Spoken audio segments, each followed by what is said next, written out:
creating panic amongst the population. All of this represents clear violations of the sovereignty, political independence, and the territorial integrity of Venezuela.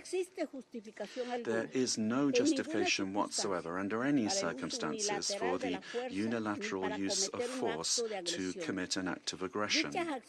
Such actions constitute a serious violation of international law and the United Nations Charter, including the prohibition on the use or the threat of the use of force, the principle of the respect for sovereignty and the full authority of states over their territory, including their natural resources, the territorial integrity of states, and the principles of collective defense, particularly when they directly endanger the population and civilian assets. Defending these principles is not an option. Indeed, it's a common obligation that we have in order to preserve international peace and security. We need to remember that the provisions of the Charter allow for the use of force only under exceptional circumstances, in legitimate defense in the face of an armed attack, or when there is an express authorization by this Council in accordance with Chapter 7. And even in those cases, this does not amount to assuming political control of another state. In this regard, we reject any unilateral military action, any act that could worsen the situation or endanger the civilian population, and we would call for a de-escalation and non-resort to the use of force, which endangers people finding themselves in this delicate situation. They must be the absolute priority. We have learned from our experience that the civilian population is always the one that pays the highest price in armed conflict. Mr. President, Latin America and the Caribbean have proclaimed themselves to be a zone of peace, and this collective commitment and will of our region must be respected. Unilateral action that is contrary to international law endangers regional stability, increases insecurity, and worsens the already complex conditions being faced by the civilian population, with devastating effects that will transcend the sovereign borders of Venezuela to have a direct impact on countries of the region, such as Colombia. In order to act preventively, Colombia has engaged in measures to protect the civilian population and preserve the stability of the border, addressing the possible needs of the population, particularly the migrant population, in coordination with local authorities. Colombia has been and will continue to show solidarity in receiving the Venezuelan people who, given the uncertainty created by these attacks, this may lead to a massive outflow of migration, which will require significant efforts in terms of resources and capacities to provide the necessary support and assistance to those areas affected by taking in the migrants. Mr. President, these actions that we have seen remind us of the worst interference in our area in the past, in our zone of peace, and calls to mind the commitment that we have as states to resolve our differences peacefully through dialogue and negotiation or other forms of peaceful settlement, in full accordance with international law and with its instruments to which we have subscribed at the hemispheric and regional levels, such as the Charter of the Organization of American States. It's also important to understand the dimension of this situation for international peace and security beyond our region, particularly when a permanent member of the Security Council takes the decision to use force and assume control unilaterally of another sovereign state, with the aim, amongst other things, of taking its natural and strategic resources. This is very worrisome for the international community, the international order that was established after the Second World War, and flagrantly violates international law and is in clear contradiction with the United Nations Charter and the very goal for which this council was created. If a country, and particularly a country that is a permanent member of this council, disregards international law that we designed in San Francisco, what then is the role of this council, and where are the foundations for international peace and security? We are accepting that the law and the interests of the strongest prevail over multilateralism and over agreements that we have forged with dialogue and diplomacy in this very chamber. Democracy cannot be promoted or defended through violence or coercion, and it cannot be superseded either by economic interests. Democracy can only be built and sustained through respect for the will of peoples, the reaffirmation of the rule of law, through political dialogue and peaceful and inclusive processes. Venezuela deserves to live in peace, in democracy, prosperity, and dignity, with a government that is defined in sovereignty by no one else than the Venezuelan people and their institutions. This is why Colombia has reiterated its call to open up paths for democracy in Venezuela through specific popular decisions being taken. The importance of preserving peace, respect for international law, and the protection of life and human rights must prevail over anything else. Colombia reaffirms its conviction that working tirelessly under these principles in our new role as a non-permanent member of the Security Council is what we plan to do, and we make ourselves available, our good offices available, for a diplomatic way out of the current crisis in this brotherly country. We will meet our responsibility, primary responsibility, to maintain international peace and security. And given the seriousness of the events, we will continue to pay attention to this issue. And we'd also like to thank the Secretary General of the United Nations for providing his good offices to defend the purposes and principles of the United Nations Charter, to activate channels for mediation available to him and facilitate dialogue with the parties concerned, looking in the search for alternatives that will make it possible to find a way out of the situation led by Venezuelans themselves and provide assistance to Venezuelans that need this. In conclusion, we'd urge the parties to exercise maximum caution and restraint, to de-escalate tensions and to follow dialogue and diplomatic channels, and develop mechanisms to avoid continued flagrant violations of international law. This will require the help of the United Nations and of regional organizations. Thank you very much, Mr. President. I thank the representative of Colombia for her statement, and now give the floor to the representative of Russian Federation. Mr. President, first and foremost, we wish to congratulate you on your accession to the presidency of the Security Council. And second, we wish to welcome the newly elected members of the Security Council.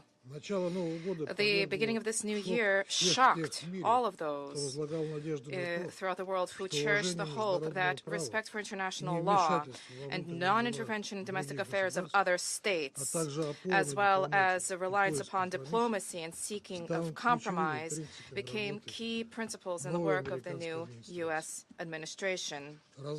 The assault against the leader of Venezuela, compounded by the deaths of dozens of Venezuelan and Cuban citizens, in the eyes of many, has become a harbinger of a turn back to the era of lawlessness and U.S. domination by force, chaos, and lawlessness, which continues to afflict dozens of states in various regions of the world. There is no and can be no justification for the crimes cynically perpetrated by the United States in Caracas.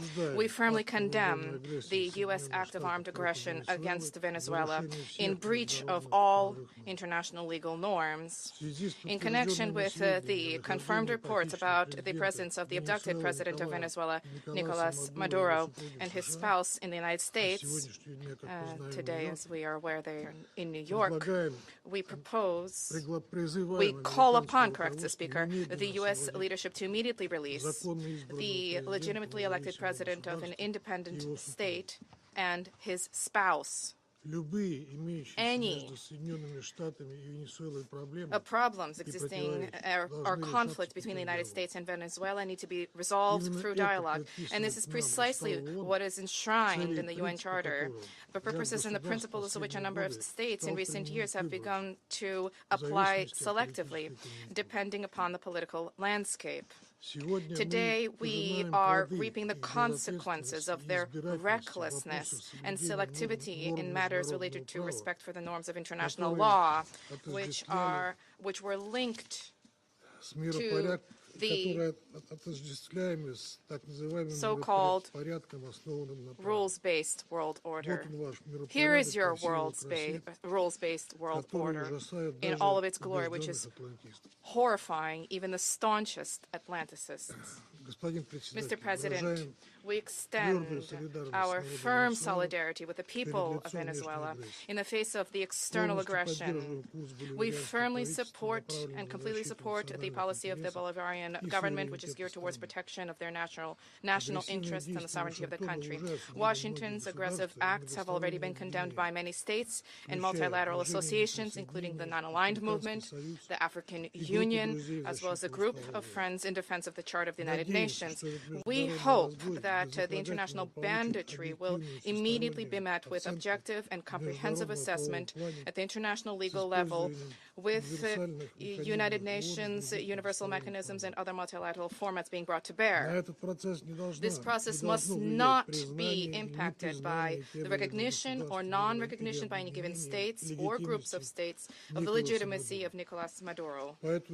For this reason, unintelligible murmurings and attempts to avoid principled assessments by those who, in other circumstances, froth at the mouth and demand that others respect the UN Charter, today seem particularly hypocritical and unseemly. We hope you will recognize this, and we hope that you will abandon double standards and that you will not attempt to justify such an egregious act of aggression due to a fear of angering the American global gendarme, which is attempting to once again rear its head. We are particularly appalled by the unparalleled cynicism with which Washington did not even attempt to conceal the true aims of its criminal operation, namely the establishment of unbridled control over Venezuela's natural resources and the assertion of their hegemonical ambitions in Latin America. In this way, Washington is generating fresh momentum for neocolonialism and for imperialism, which were repeatedly, decisively condemned and repudiated by the peoples of this region and by the global South as a whole. Distinguished colleagues, under these circumstances, it is exceedingly important for the entire international community to unite and to definitively reject the methods and tools of U.S. military foreign policy, which have been demonstrated in the case of Venezuela. This is the only way it is possible to compel Washington to revisit and to abandon their dangerous misconceptions. As we stated during previous meetings on Venezuela, the bell now tolls across the region, ringing for every country of the Western Hemisphere. The bell is ringing for all UN member states and for the future of the organization itself. Failing to hear this call today is tantamount to projecting cowardice and the lack of principle, essentially blessing ongoing encroachments of international law and rejecting civilized international conduct as a whole. We cannot allow the United States to proclaim itself as some kind of a supreme judge which alone bears the right to invade any country, to label culprits, to hand down and to enforce punishments, irrespective of notions of international law, sovereignty, and non-intervention.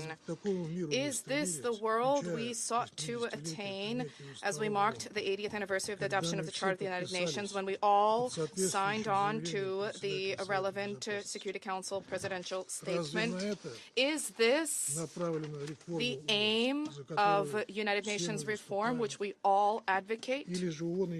Or has the United Nations and Security Council thereof, do they no longer exist? And is there a need now to seek from Washington a patent rule, so to speak? And is the self-determination of every person's and their right to determine their future worthless?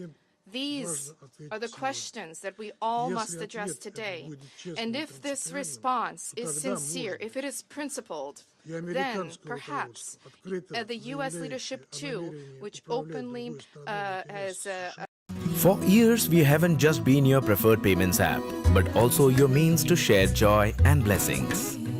We have learned and spoken that language of money, which all of India knows. We are proud that this Made in India app is part of every Indian home today. Now pay with pride. Pay with Bheem. Bheem, India's own payments app. Proudly Indian. This Christmas, escape to a place untouched by the holiday rush. A group of strangers sets out, not to find danger, but the rarest Christmas miracle. But someone else found it first. And he's feeling very festive. Because deep in these waters, something long, strong. This important meeting. We congratulate Somalia on assuming the presidency of the Security Council this month and warmly welcome all new members. The A3 appreciates U.S. G. DiCarlo's comprehensive briefing and listened carefully to the remarks offered by civil society representatives. We also welcome the representative of Venezuela and the representatives of the region to this meeting. Mr. President, the A3 aligns itself with the recent communique of the African Union on the situation in the Bolivarian Republic of Venezuela and continues to monitor developments there with deep concerns. In particular, we note reports regarding the detention of President Nicolas Maduro and his wife and incidents involving Venezuelan institutions. Such developments present serious challenges not only to Venezuela's internal stability, but also underscore the imperative to safeguard the broader peace and security of the region. The A3 remains steadfast in its commitment to the fundamental principles of international law, including the full respect for the sovereignty and territorial integrity of states as enshrined in the Charter of the United Nations in the interest of regional stability and international peace. We believe these are essential foundations for international cooperation and peaceful coexistence. Our position underscores the importance of dialogue, the peaceful settlement of disputes, and respect for constitutional and institutional frameworks. Mr. President, the complex situation in Venezuela requires a comprehensive response that is both inclusive and nationally owned. We continue to hold that a sustainable and peaceful resolution can only be found through constructive dialogue among Venezuelans themselves, with genuine respect for the aspiration and rights of the Venezuelan people, and with the constructive support of the international community. The A3 expresses its solidarity with the people of Venezuela and reiterates the African Union's commitment to peace, stability, and mutual respect among nations and regions. It's important for all parties, both within Venezuela and in the broader international community, to exercise restraint and responsibility, upholding international law and avoiding any action that could escalate tension or threaten regional stability. The A3 stands ready to support all efforts within this Council and in cooperation with regional partners to facilitate a peaceful, inclusive, and lasting resolution to the situation in Venezuela. I thank you. I thank the representative of Liberia for the statement, and now give the floor to the representative of the United States. Mr. President, thank you for chairing. And I particularly want to thank you, Mr. Freitas, for your briefing. And I'll point out that Mr. Freitas is in exile, having fled the regime. Thank you for your courage, and thank you for shedding a light on the true atrocities of the illegitimate Maduro regime. This past weekend, colleagues, the United States successfully carried out a surgical law enforcement operation facilitated by the U.S. military against two indicted fugitives of American justice, narco-terrorist Nicolas Maduro and Celia Flores. Colleagues, Nicolas Maduro is responsible for attacks on the people of the United States, for destabilizing the Western Hemisphere, and illegitimately repressing the people of Venezuela. As Secretary Rubio has said, there is no war against Venezuela or its people. We are not occupying a country. This was a law enforcement operation in furtherance of lawful indictments that have existed for decades. The United States arrested a narco-trafficker who is now going to stand trial in the United States in accordance with the rule of law for the crimes he's committed against our people for 15 years. A similar action was taken in 1989 against Manuel Noriega. He was arrested, indicted, convicted in a court of law, served in prison in the United States and in Panama, and the Panamanian people, the American people, are safer for it. And undeniably, the region was more stable.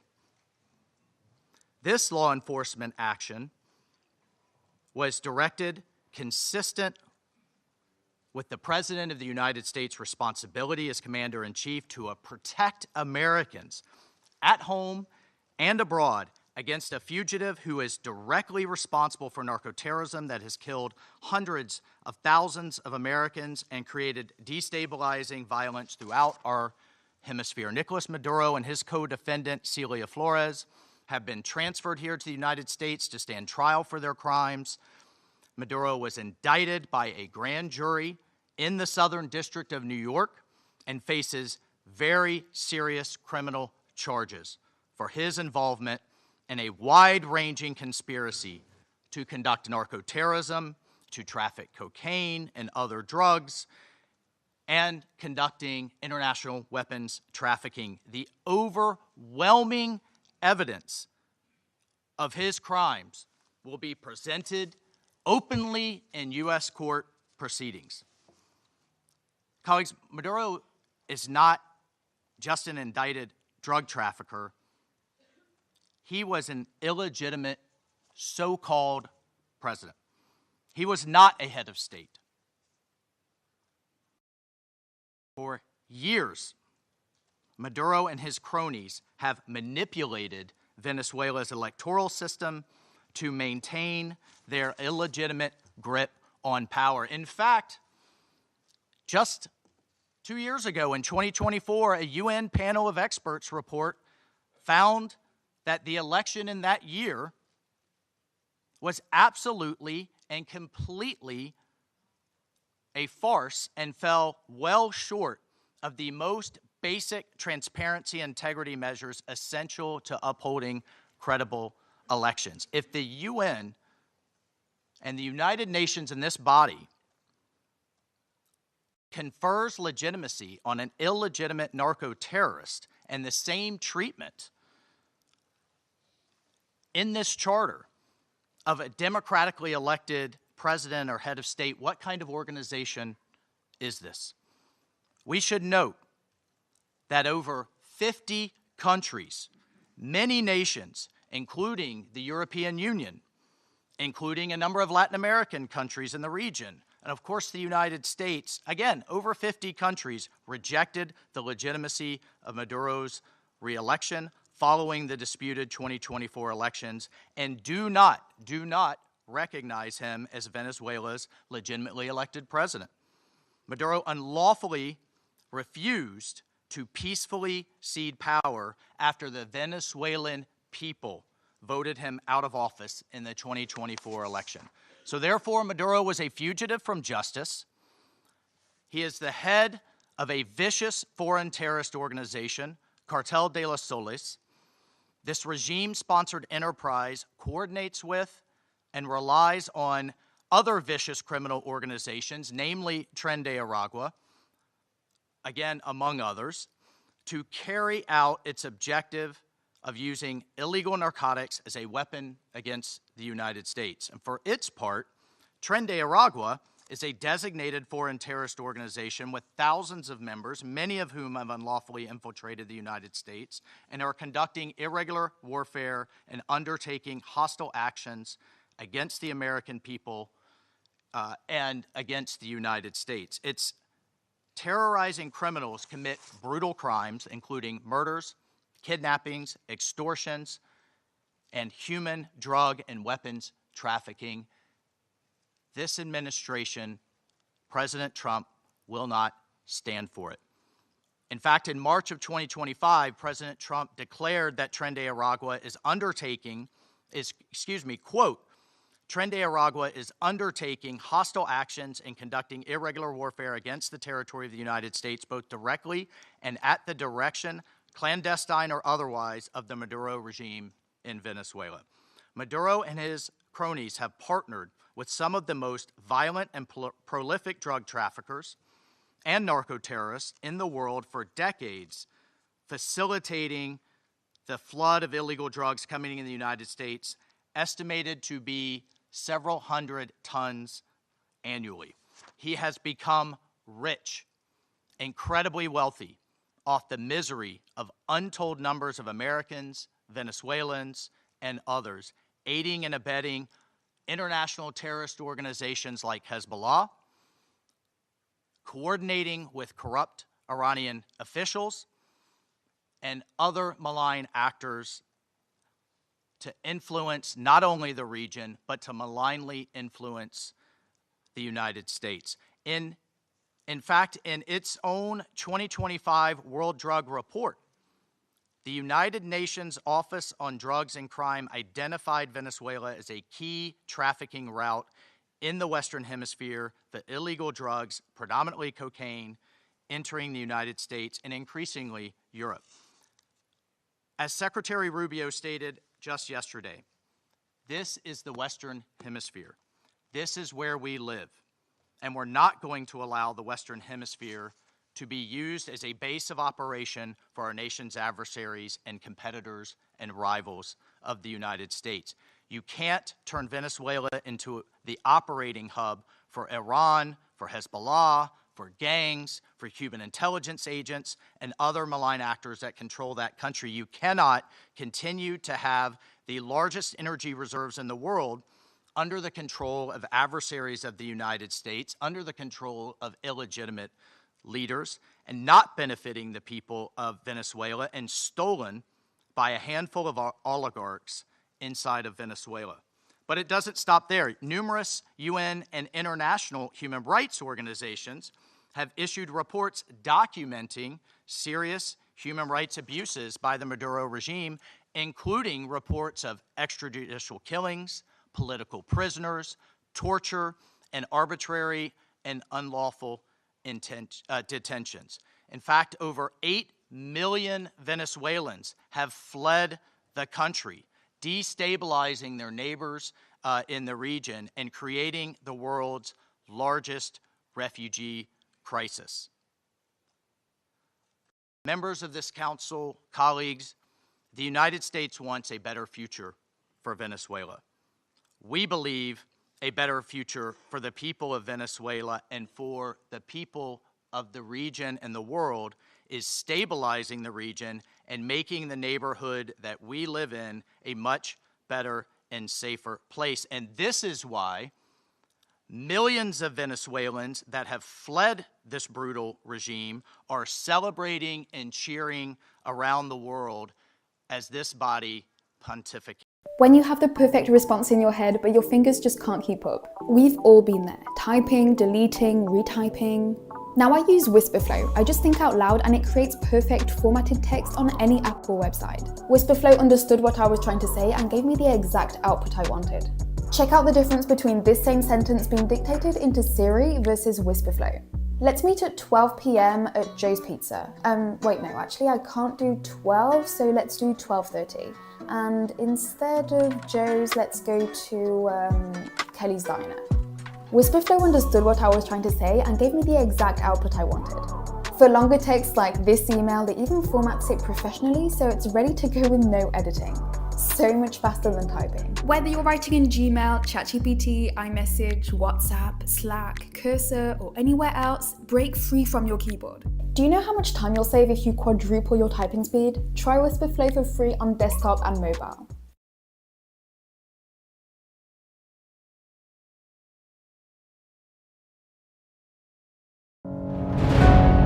Welcome to Swasti Group of Hotels, a perfect one-stop solution for all your MICE requirements.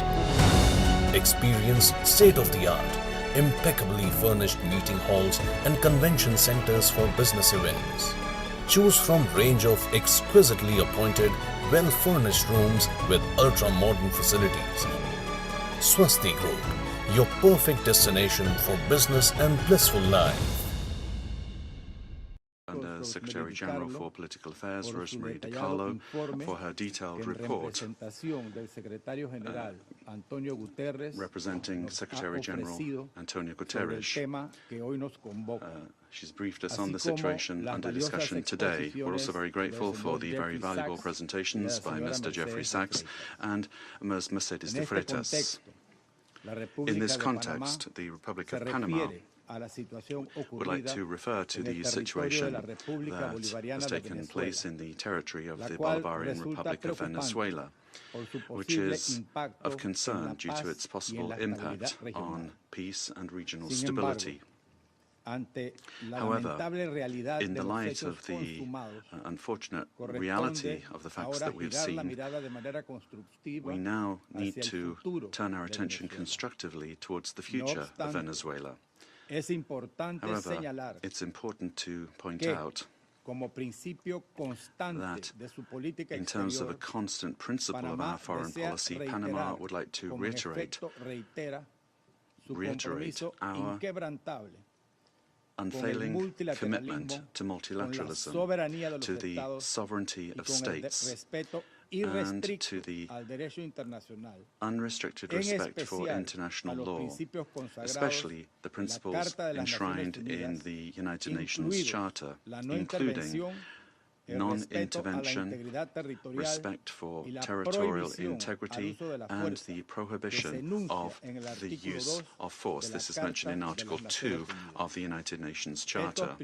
These principles are, and they continue to be, the indispensable framework for the peaceful coexistence between nations. Panama also believes it's necessary to highlight that the situation Venezuela is facing is unfolding in an environment marked by the disregard for the will of its people, as well as by a sustained erosion of democratic institutions. In this regard, Panama reiterates that it does not and will not recognize the authoritarian and illegitimate regime that has held Venezuelan men and women hostage, plunged them into one of the gravest political, social, humanitarian, and security crises in our region. Unfortunately, we have witnessed how the situation has gradually deteriorated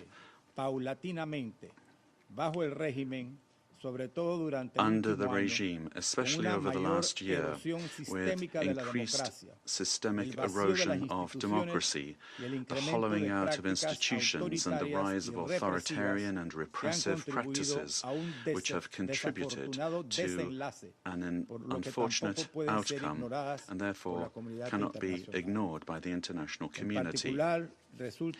In particular, it is essential to call for the unconditional release of persons detained for political reasons. Many of them have been deprived of their liberty merely for raising their voices in a context in which dissent is not tolerated. From this moment on, we must demand that all political prisoners that the regime continues to hold hostage, Venezuelans and foreigners alike, be released without delay. Their physical well-being and safety must be guaranteed. Likewise, freedom of expression and the unequivocal respect for human rights must be immediately ensured. In this context, Panama underscores that its position does not stem solely from a principled democratic solidarity, but also from direct impact.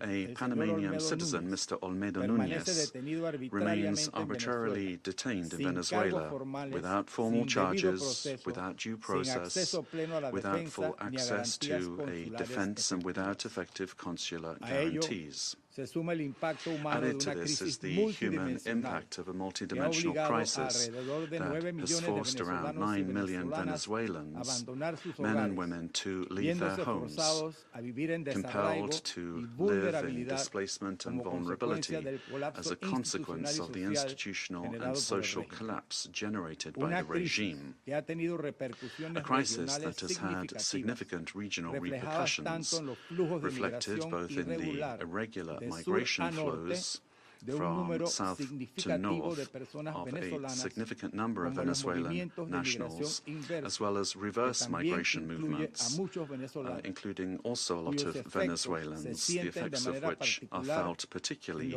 in countries of transit and destination that this affects, including Panama. And this has decisively contributed to illegal migration. In the face of this reality, Panama issues a clear and firm call for Venezuela's short-term future to be fully democratic.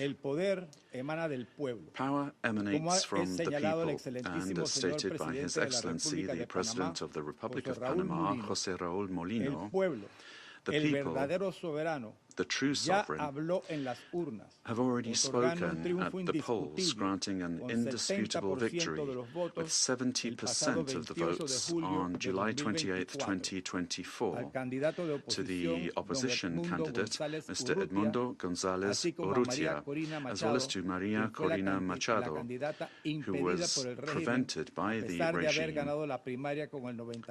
from running despite having won the primary with 93% of the votes on October 22, 2023.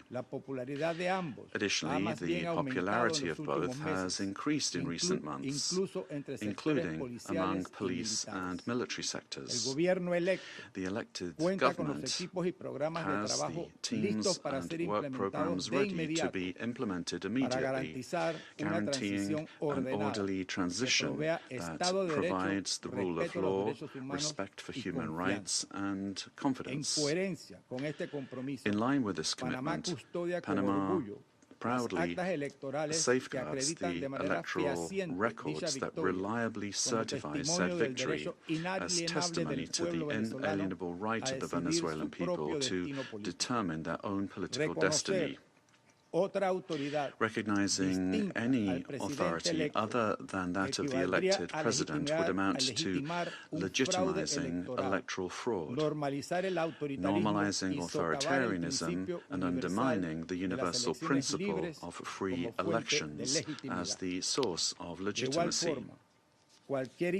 Likewise, any attempt to establish a permanent government headed by figures from the repressive apparatus, such as Delcy Rodriguez, would constitute continuity of the system and not a genuine transition.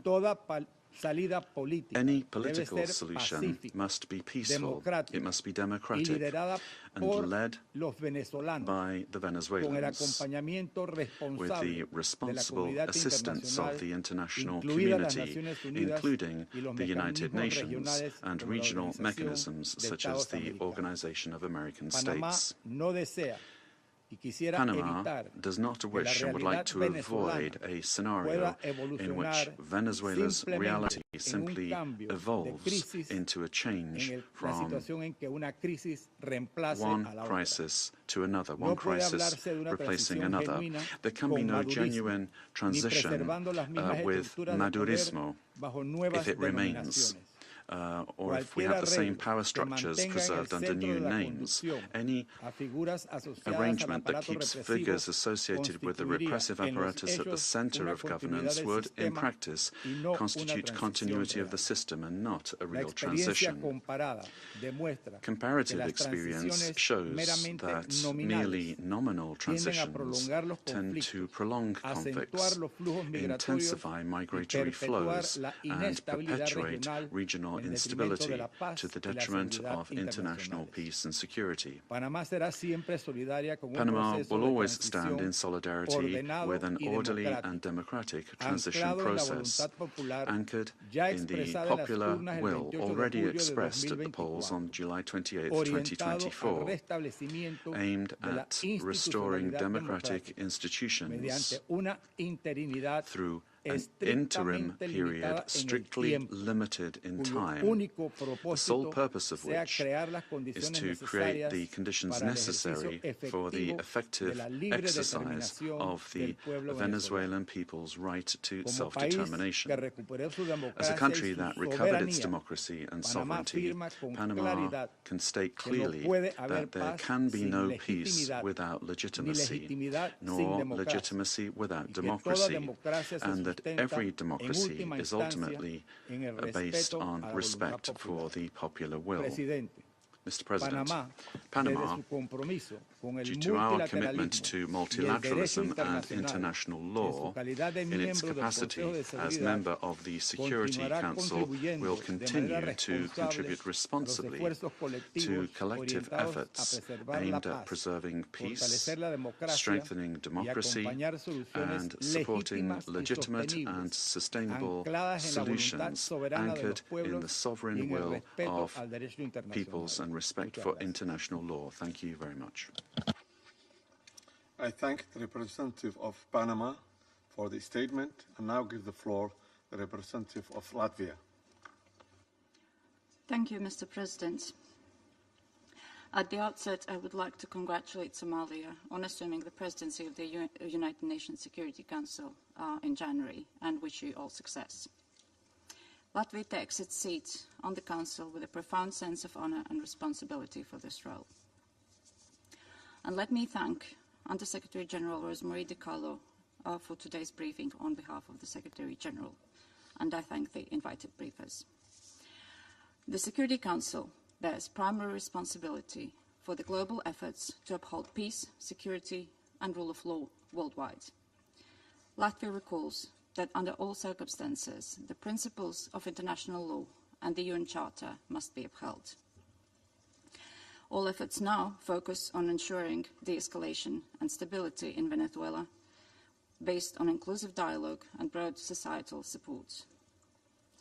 Latvia encourages all relevant actors to prioritize diplomatic efforts and work collectively towards a peaceful, democratic, and sustainable future for Venezuela. Latvia stands in solidarity with the people of Venezuela and their right to freedom and democracy, rights that were not respected by the Maduro regime during 2024 presidential elections and before, and which remain unmet to this day. The regime of Nicolas Maduro was rooted in mass repression, corruption, organized crime, including drug trafficking, and posed a grave threat to security of the region and the world. It has repeatedly violated the UN Charter and undermined international law, including through open support for Russia's aggression against Ukraine. The Maduro regime does not represent the will of the Venezuelan people and has relied on widespread, systematic repressions of human rights across the country to maintain power. 8 million Venezuelans have been forced to flee the country since 2014. Latvia also remains committed to working jointly together with partners to counter global transnational organized crime networks, including in Latin America and Caribbean. Such criminal activities place the lives of countless people at grave risk, particularly women and children. Addressing these challenges requires sustained cooperation in full respect of international law. Latvia continues to closely monitor the situation in Venezuela and stands prepared to continue working with its partners to support a peaceful, democratic, and just transition that reflects the aspirations of the Venezuelan people. And I thank you. I thank the representative of Latvia for her statement and now give the floor to the representative of Denmark. Thank you, Mr. President. And let me also thank Under-Secretary General DiCarlo for her briefing on behalf of the Secretary General. We also listened carefully to the briefing by Ms. de Freitas and Mr. Sachs. Mr. President, Denmark joins the Secretary General in expressing deep concern over the evolving situation in Venezuela. Since this Council met to discuss the situation 2 weeks ago, we have seen a drastic escalation, culminating in a large-scale military operation on January 3rd. At our last meeting, Denmark urged all actors to strictly adhere to international law and to de-escalate tensions and exercise the necessary restraint. Today, we echo the Secretary General in his concern regarding the worrying implications of this military action. Independent of the situation in Venezuela, these developments constitute a dangerous precedent. International law and the UN Charter, as a pillar of the international security architecture, must be respected by all states. Denmark recalls the foundational principle of international law that forbids states from threatening or using force against another state's territorial integrity and political independence. This imperative is enshrined in Article 2, Paragraph 4 of the UN Charter. Members of the UN Security Council have a special responsibility to uphold these principles. The principles of sovereignty, political independence, and territorial integrity must be respected. The inviolability of borders is not up for negotiation. These are universal, sacrosanct principles enshrined in international law. They apply everywhere. Mr. President, once again, Denmark calls on all parties to urgently de-escalate tensions that could threaten peace and stability in the region and beyond. International disputes should be settled by peaceful means, as stated in the UN Charter.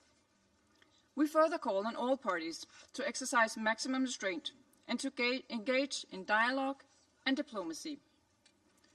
Denmark takes note of official statements from the United States government stating that the military operations are to combat drug trafficking and stem the illicit flow of illegal narcotics.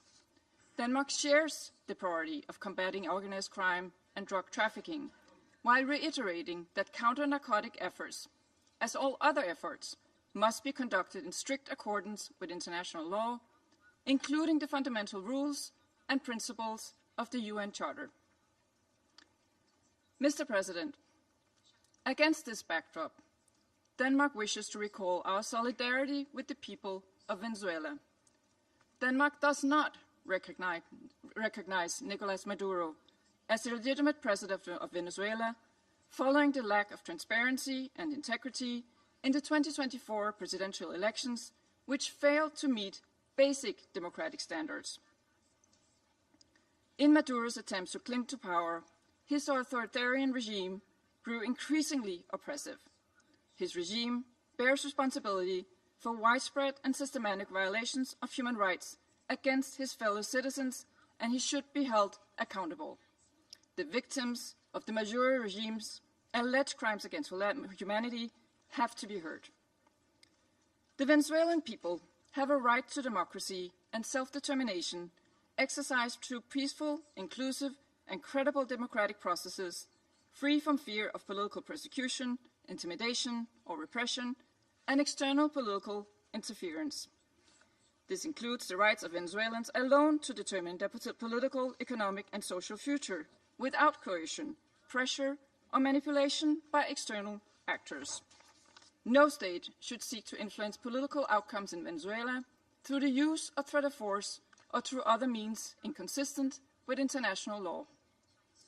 Venezuela's future can be decided only by the Venezuelans.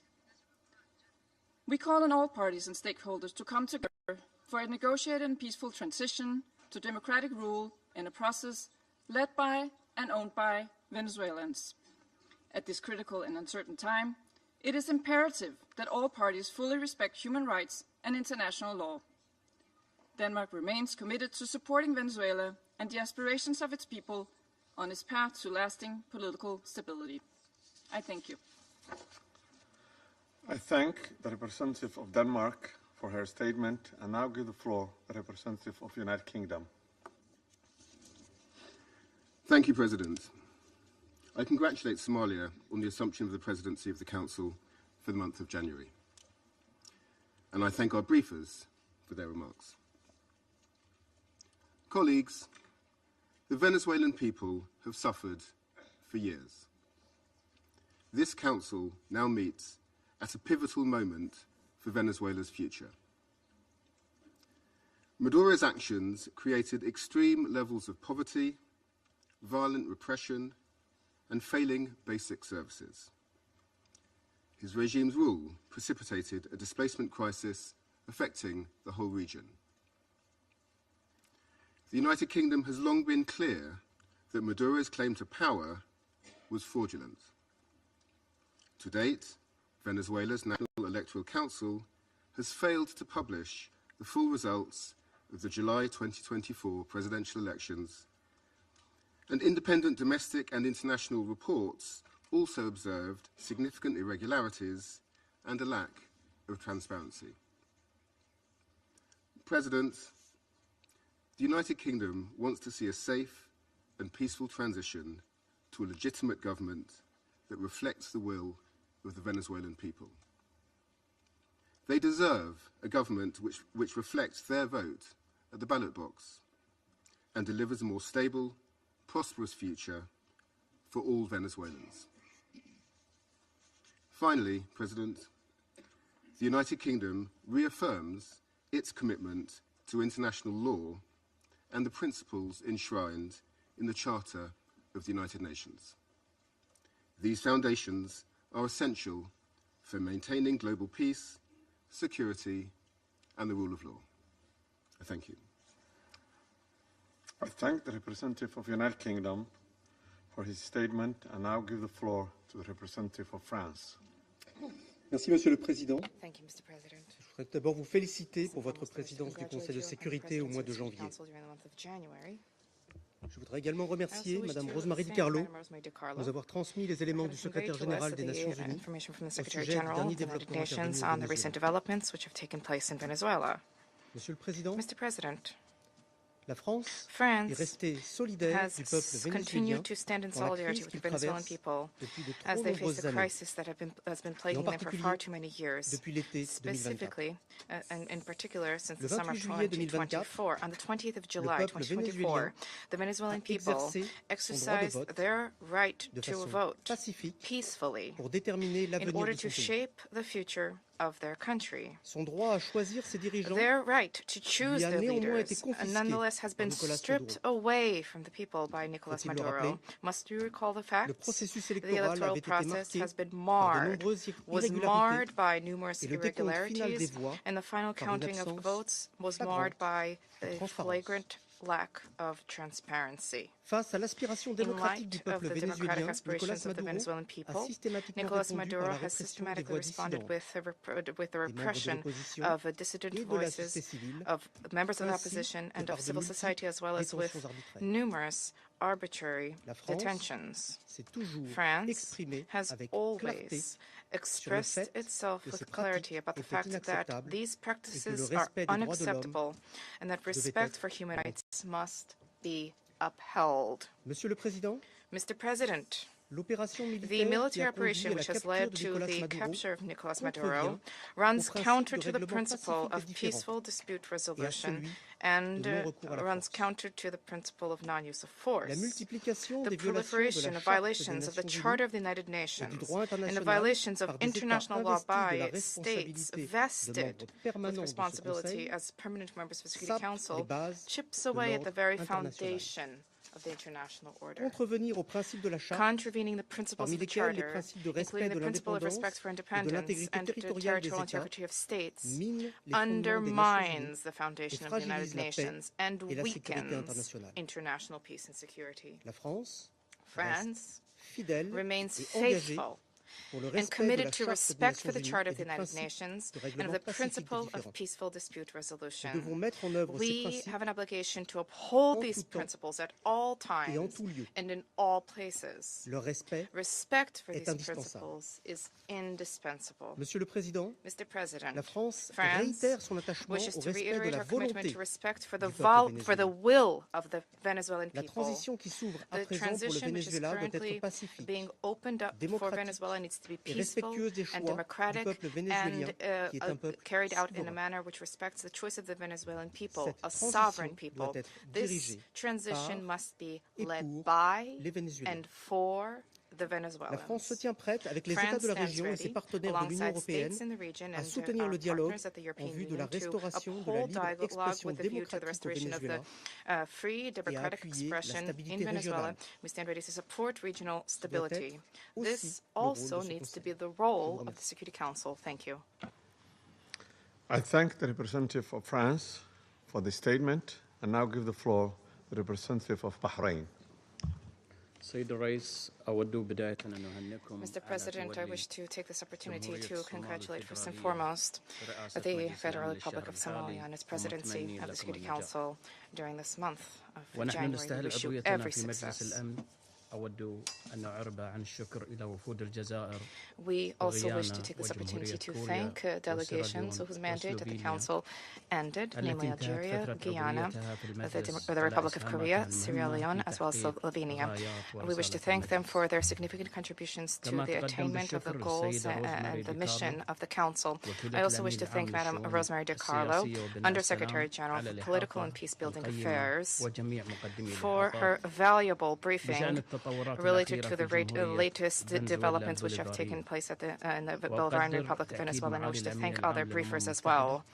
We appreciate the reaffirmation by His Excellency the Secretary General of the United Nations, reaffirmation of the commitment to the fundamental principles of the Charter of the United Nations, a commitment to the peaceful diplomatic resolution of disputes. The Kingdom of Bahrain supports the call of the Secretary General for all stakeholders in Venezuela to engage in inclusive dialogue which guarantees respect for international law, and this in order to ease tensions, to preserve regional stability, and to avoid any potential adverse repercussions for security and stability in the region. The Kingdom of Bahrain also extends its support for efforts undertaken at the regional and international levels in order to reduce tensions and to enhance diplomatic means in order to provide for international peace and security. The Kingdom stresses the importance of the promotion of international cooperation in order to support all regional and international efforts which are geared towards combating international organized crime, trafficking in drugs, as well as scourges which are related to this. This undermines the stability of societies, undermines achievement of sustainable development. Therefore, these issues need to be dealt with in accordance with international relevant conventions. By way of conclusion, the Kingdom of Bahrain reaffirms our support for regional and international efforts to achieve a political, lasting solution in the Bolivarian Republic of Venezuela. This needs to be achieved through regional cooperation and with respect for national sovereignty. The goal is to provide for security and stability in Venezuela, to avoid risks of conflict and division, to protect civil peace, and to contribute to the preservation of regional security and stability, as well as international peace and security. Thank you, Mr. President. I thank the representative of Bahrain for the statement, and now give the floor to the representative of Pakistan. Thank you, Mr. President. Allow me to begin by congratulating Somalia on its assumption of the presidency for this month and assuring you of my delegation's full support and cooperation. We welcome the new members joining the Council. I thank Undersecretary General Rosemary DiCarlo for reading out the remarks of the Secretary General and the valuable briefing. We also take note of the views shared by Mr. Jeffrey Sachs and Ms. Mercedes de Freitas. I welcome the participation of the permanent representative of Venezuela alongside the representatives of other countries from the region and beyond in the meeting. Mr. President, Pakistan views the recent developments in Venezuela with profound concern. In a world already beset by multiple crises, escalating tensions and instability in the Caribbean do not augur well for regional and international peace and security. The UN Charter enjoins us to refrain from the threat or use of force against the territorial integrity or political independence of any state. The UN Charter also binds member states to sovereign equality, non-interference in the internal affairs of others, and settlement of international disputes by peaceful means. Unilateral military action contravenes these sacrosanct principles and the doctrine of sovereign immunity. Such actions set dangerous precedents that risk eroding the foundations of the global legal framework. They also fuel instability, which, as history has shown time and again, can lead to unpredictable and uncontrollable outcomes for years to come. Mr. President, at this critical juncture, the path forward must be one of dialogue and diplomacy. Durable solutions to political differences can only be found through peaceful means, with full respect for the will of the Venezuelan people, free from any external interference. We hope that Latin American and the Caribbean region, as a zone of peace, will remain free from conflict and confrontation and continue its march towards enhanced regional cooperation and improved prosperity for the people. We urge all parties to exercise maximum restraint, de-escalate tensions, pursue peaceful coexistence, refrain from any actions that could exacerbate the volatile situation, and engage in dialogue, including by utilizing the sincere offers of mediation. The good offices of the Secretary General also always remain available for that purpose. Lastly, Mr. President, I affirm Pakistan's commitment to contributing constructively to the discharge of the Security Council's primary responsibility for addressing the threat to international peace and security by diffusing tensions, promoting pacific settlement, and upholding respect for international law and the UN Charter. Peace and stability of Venezuela and the welfare and prosperity of its people, with full ownership, must be the overriding objective of all efforts. I thank you. I thank the representative of Pakistan for the statement and now give the floor to the representative of Greece. Thank you, Mr. President. At the outset, I would like to congratulate Somalia for assuming the presidency of the Council for the month of January, and I would like to welcome the newly elected members joining the Council. I would also like to thank USG DiCarlo for her briefing on behalf of the Secretary General, as well as Mr. Sachs and Ms. De Freitas for their remarks. Mr. President, Greece is closely monitoring developments in Venezuela. We urge all actors to exercise maximum restraint and to refrain from actions that would deepen the crisis and undermine prospects for peace and stability. Greece reiterates that the Charter of the United Nations and international law, including human rights law, must always be respected. We also recall the obligation of all parties to protect civilians, especially in times of heightened tensions. Greece shares the priority of combating transnational organized crime and drug trafficking, which pose a significant security threat worldwide. We reiterate that these challenges should be addressed through sustained cooperation in full respect of international law. Mr. President, Greece firmly believes that dialogue and diplomacy are the only viable tools for a peaceful transition and a sustainable resolution of the crisis. We join the Secretary General in encouraging all actors in Venezuela to engage in inclusive and meaningful dialogue in full respect of human rights, democratic principles, and the rule of law.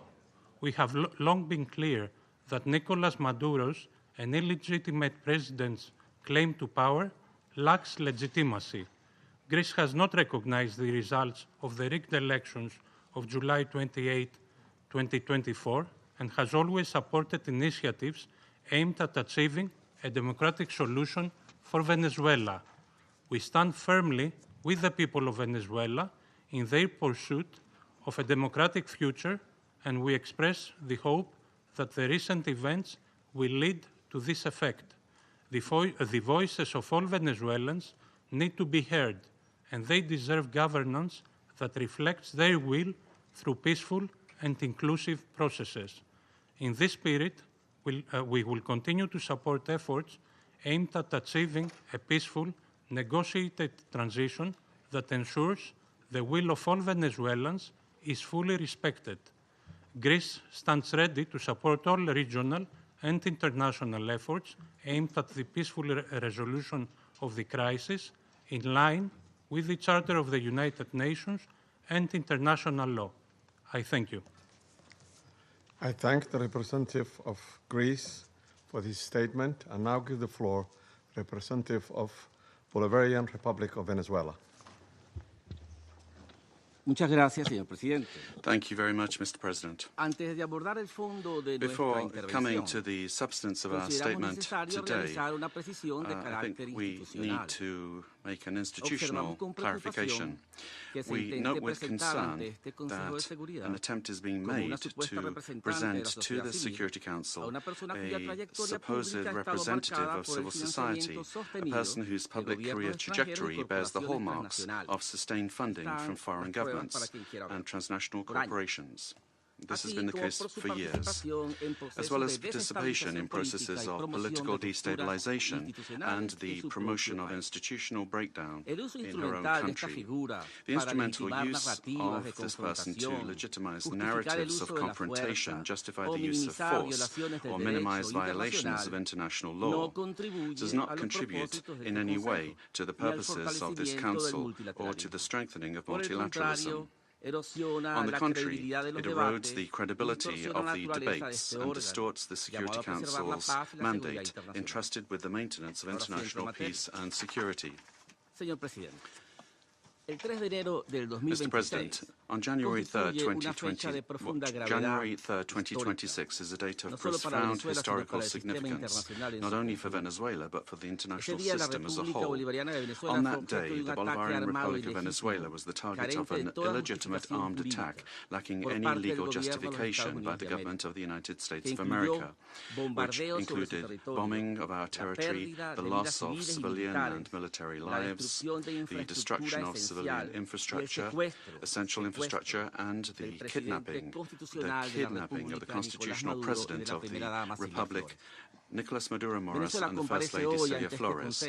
Venezuela comes before this Council today with a deep conviction that international peace can only be sustained if international law is respected without exception, without double standards, and without selective interpretations. The events of January 3rd constitute a flagrant violation of the UN Charter perpetrated by the US government, in particular the violation of the principle of sovereign equality of states, of the absolute prohibition of the use or threat of use of force against the territorial integrity or political independence of any state, as enshrined in Article 2, Paragraph 4. And a violation of the duty to settle disputes by peaceful means. Similarly, these acts also seriously violate the Geneva Conventions and its protocols, as indiscriminate attacks were carried out against the civilian population and assets. International human rights law has also been violated, particularly the right to life, personal integrity, and security. Of particular seriousness is the kidnapping of the President of the Republic by the government of the United States of America, which constitutes a direct violation of an essential norm of the international legal order, namely the personal immunity of heads of state in office. This immunity is not an individual privilege. It is an institutional guarantee that protects the sovereignty of states and the stability of the international system. Its disregard not only affects Venezuela, but also sets an extremely dangerous precedent for all states represented in this chamber, regardless of their size, power, or alliances. Mr. President, General Assembly Resolution 3314 clearly defines as an act of aggression the bombing of the territory of one state by the armed forces of another state, as well as the invasion or occupation, even without formal annexation. The events we are denouncing here unequivocally fit this definition. In 2004, the International Court of Justice affirmed that occupation exists when a state exercises effective control, even without formal annexation or the continuous presence of troops. Security Council Resolution 242, for its part, emphasizes that the acquisition of territory by force is inadmissible, while General Assembly Resolution 2625 establishes that the territory of a state shall not be subject to military occupation as a result of the use of force in contravention of the UN Charter. Allowing such acts to go without an effective answer would amount to normalizing the replacement of law by might, while eroding the very foundations of the collective security system. Today, it is not only Venezuela's sovereignty that is at stake, the credibility of international law, the authority of this organization, and the validity of the principle that no state can set itself up as a judge, party, and executor of the world order are also at stake. Mr. President, we cannot ignore a central element of this U.S. aggression. Venezuela is the victim of these attacks because of its natural resources. Our country's oil, energy, strategic resources, and geopolitical position have historically been factors of greed and external pressure. When force is used to control resources, impose governments, or redesign states, we are faced with a logic that harks back to the worst practices of colonialism and neocolonialism. Accepting such a logic would mean to open the door to a deeply unstable world in which countries with greater military capacities can decide by force the political and economic destinies of other states. This scenario not only threatens Venezuela, it threatens international peace and security as a whole. If the kidnapping of a head of state, the bombing of a sovereign country, and the open threat of further armed action are tolerated or downplayed, the message sent to the world is a devastating one, namely that the law is optional and that force is the true arbiter of international relations. Venezuela firmly believes in diplomacy, dialogue, and peaceful coexistence among nations. That has always been our historical position, and it remains so today, even in the face of an aggression of this magnitude. It is precisely that commitment to peace, the one that was violated on the 3rd of January. Therefore, Venezuela urges the Security Council to fully assume its responsibility and to act in accordance with the mandate conferred upon it by the Charter of the United Nations. In that regard, we request, A, that the government of the United States of America be demanded to fully respect the immunities of President Nicolas Maduro and First Lady Celia Flores, as well as their immediate release and safe return to Venezuela. 2, that the use of force against the Bolivarian Republic of Venezuela be clearly and unequivocally condemned. Thirdly, that the principle of non-acquisition of territory or resources by force be reaffirmed. And 4, that measures aimed at de-escalation, the protection of the civilian population, and the restoration of international law be adopted. Mr. President, in spite of the seriousness of the events, Venezuela would like to inform this body and the international community that its institutions are functioning normally, that constitutional order has been preserved, and that the state exercises effective control over all of its territory. In accordance with our Constitution, Executive Vice President Delcy Rodriguez is being sworn in as acting President of the Republic, thereby guaranteeing institutional continuity, stability, and internal peace. We wish to convey a message of serenity, confidence, and hope to the Venezuelan people. Venezuela is a nation that believes in peace, work, and dignity. Our commitment is to diplomacy and law, and the law is firm and unwavering. We defend our sovereignty without renouncing our values.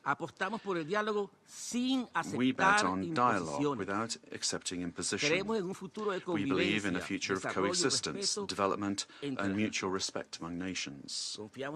We trust that the Security Council will rise to the historic moment facing humanity and choose the path of legality, collective responsibility, and peace. Thank you very much, Mr. President. I thank the representative of the Bolivarian Republic of Venezuela and now give the floor to the representative of Argentina.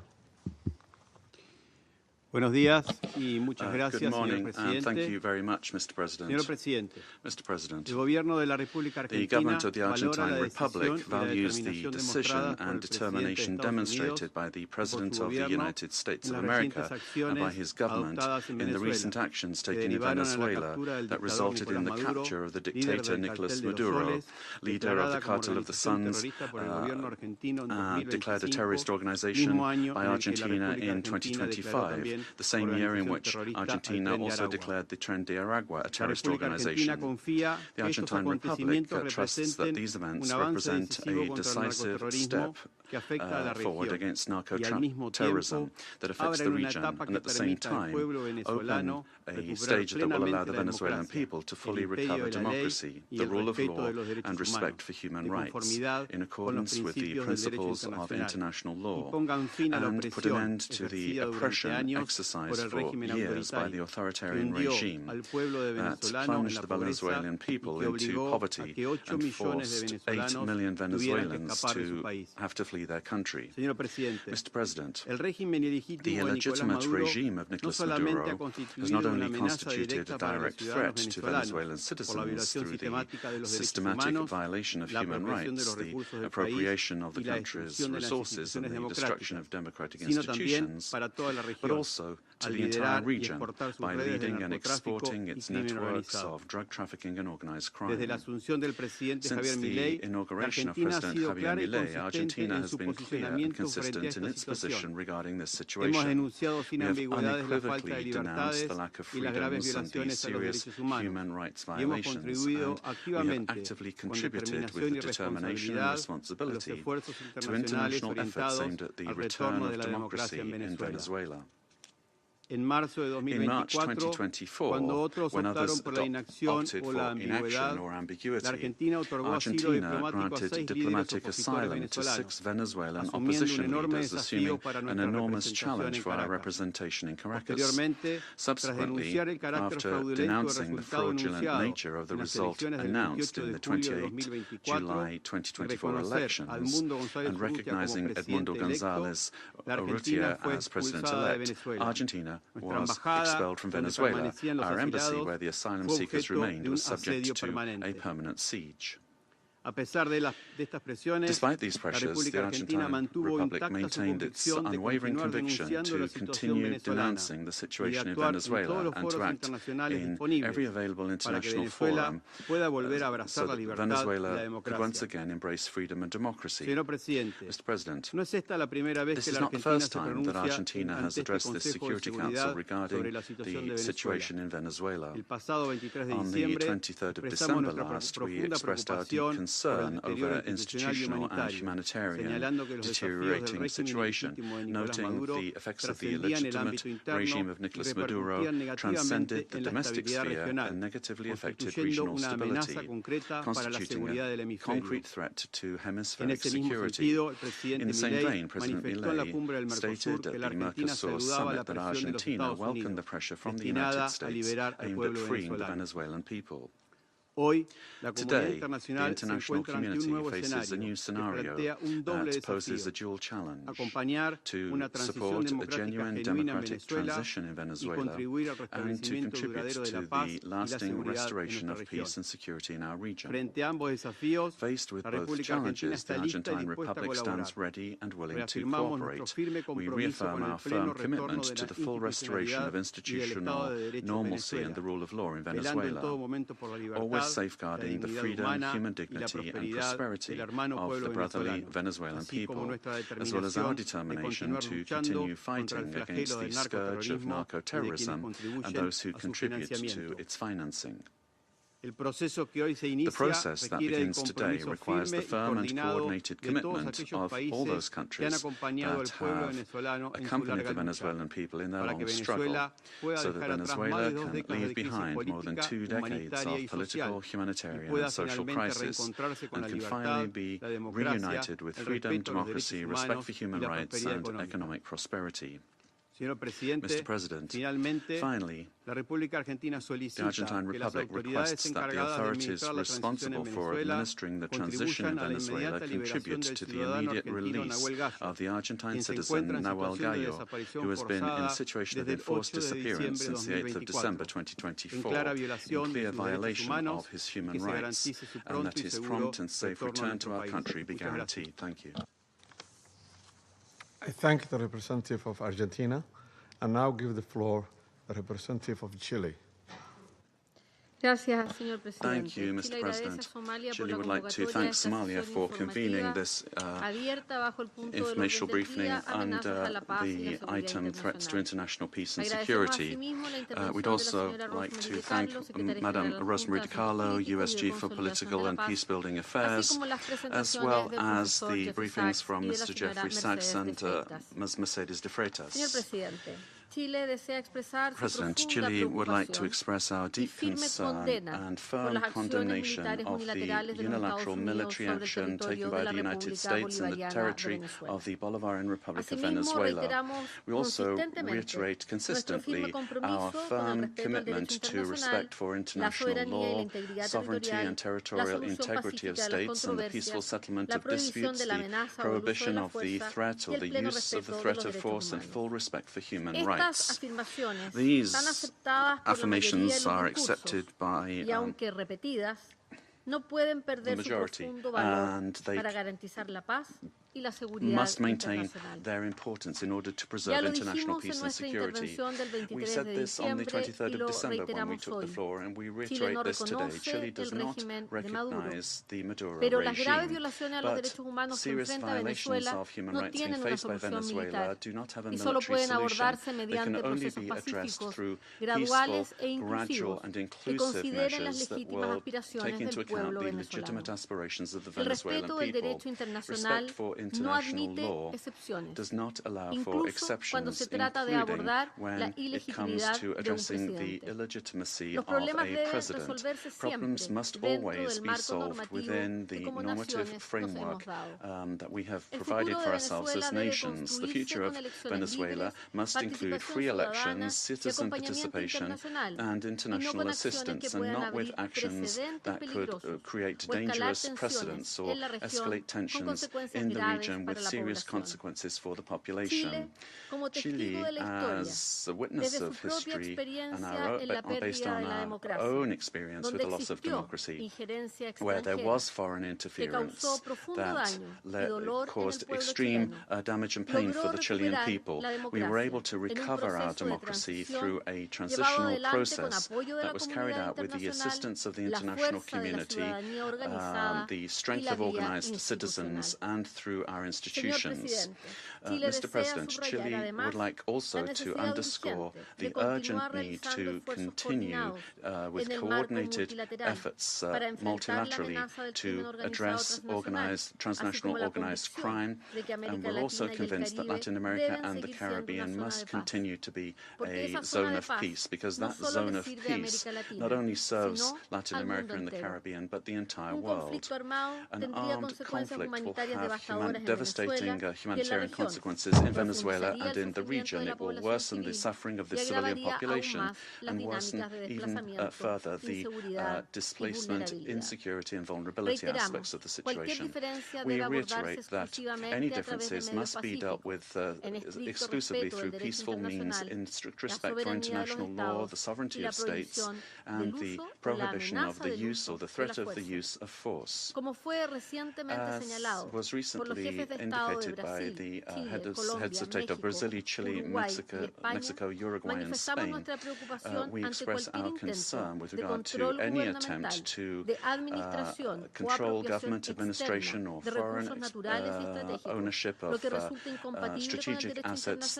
This would be against international law and would threaten the political, economic and social stability of the region. Mr. President, given this complex scenario, Chile welcomes the role that could be played by multilateral fora, and here particularly we would refer to the role of the United Nations, and particularly the role that could be played by the Secretary General and by this Council, with the consent of the parties involved to contribute to de-escalating the situation and searching for an understanding that would favour a peaceful and lasting exit to the crisis.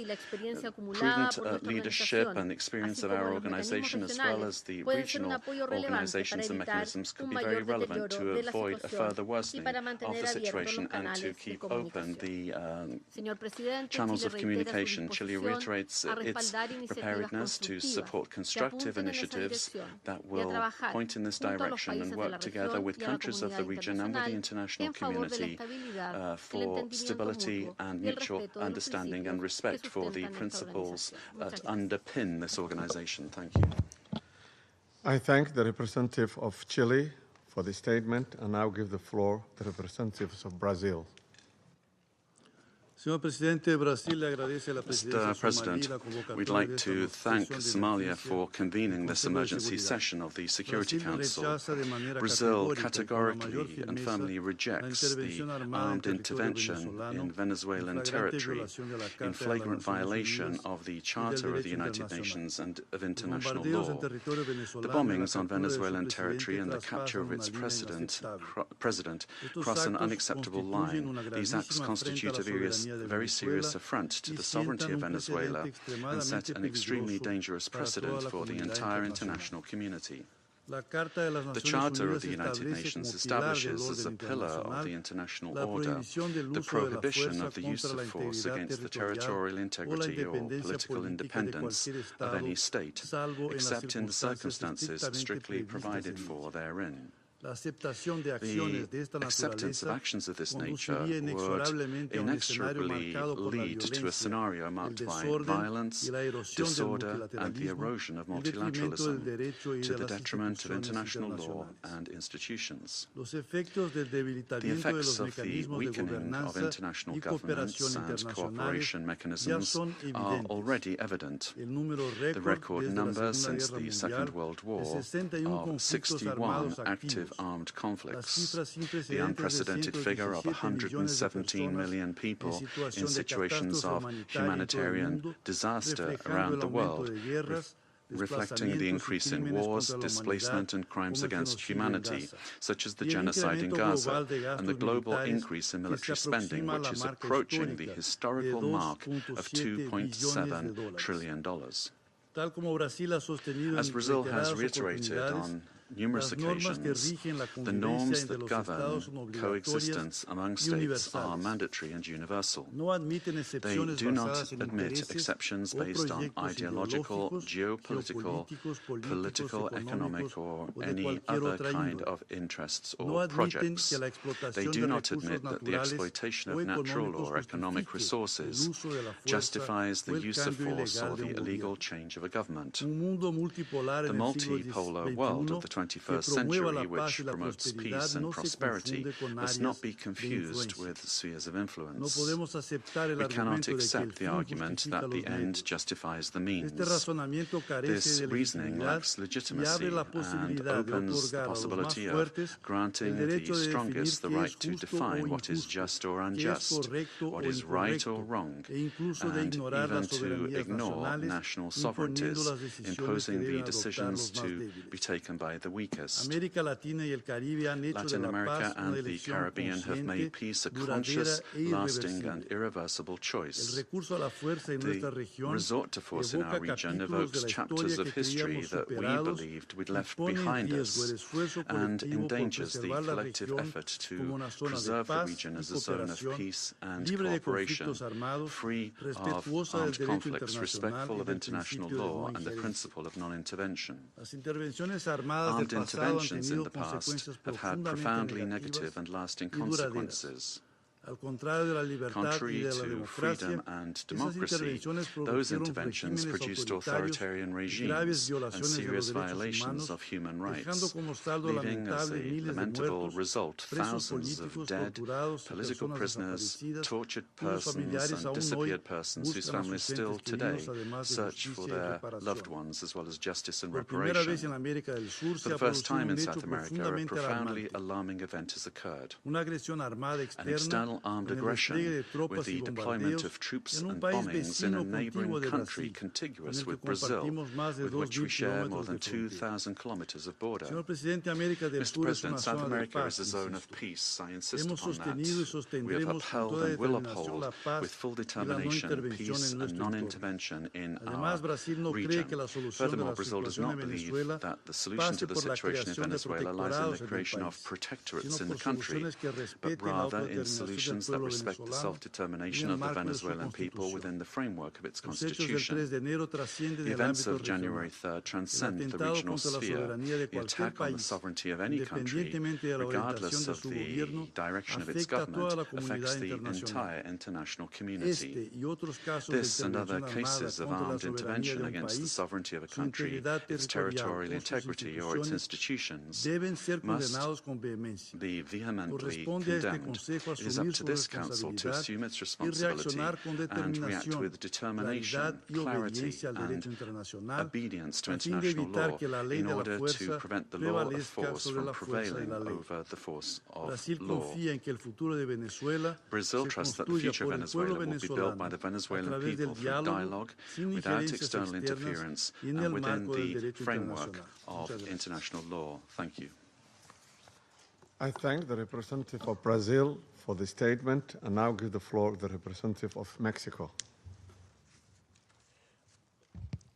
Señor Presidente, Mr. President, gracias por haber convocado thank you for a esta reunión de having emergencia del convened Consejo. this emergency meeting of the El Council. gobierno de México ha hecho The government of explícita Mexico ya has already su posición de made condena its position a la clear with agresión regard to our militar condemnation del of the pasado military 3 de enero aggression of January contra 3rd objetivos en against territorio de targets in Venezuela, the territory of en Venezuela, clara in violación clear del violation of artículo Article 2 de la Carta of the de las Charter Naciones of the Unidas. United Nations. Estas acciones These no actions deben must not permitirse, be pues allowed, constituyen as they un severo constitute golpe a severe a blow la Carta to the y al Charter multilateralismo. and to multilateralism. México quisiera Mexico would precisar like to los clarify the siguientes following 4 points. puntos. 4 points. Número 1. La Number 1, proscripción the de la prohibition amenaza of the threat y el uso de la of fuerza the use of contra la force soberanía, against the la sovereignty, integridad territorial territorial integrity, o la or independencia political política independence de todo of Estado any state es el is fundamento the del derecho foundation internacional, of international law, sin importar el regardless país of the o el country gobierno de que or se the trate. government involved. 2. La 2. retórica que apunta Rhetoric hacia un pointing escalamiento towards the o escalation or expansión de las expansion acciones of militares, military actions, incluidos otros including países de to nuestra other región, countries in our region, amenaza la threatens estabilidad regional regional. stability. 3. 3. El Consejo de The Seguridad Security Council tiene la has the responsabilidad responsibility y sobre todo and, above la all, it has obligación the obligation de actuar de to manera act decisiva decisively y sin and dobles without estándares double ante standards violaciones in graves a la face of Carta serious y para violations of restablecer the Charter la paz y la seguridad and to restore international internacionales peace and en security estricto in apego strict adherence a lo to the dispuesto en provisions su artículo of Article 24 24 y and observando observing el Article artículo 27.3. 27, inciso 3. 4. 4. Corresponde a los It pueblos is for soberanos sovereign peoples decidir su to destino decide their destiny y encontrar and to soluciones find pacíficas, peaceful, democráticas y democratic negociadas and a negotiated sus diferencias solutions to their políticas political en differences un marco de within a irrestricto framework respeto of a los unrestricted derechos respect for human rights. Los cambios de régimen Regime por change actores by externos external y la actors aplicación de medidas and the application of extraterritoriales extraterritorial no measures solo son actos are not only contrarios al acts derecho contrary to internacional, international law, sino que but históricamente historically han all agudizado they've done is conflictos exacerbate y conflicts fragilizado and el weakened tejido the social social y and político political de las naciones. fabric of nations.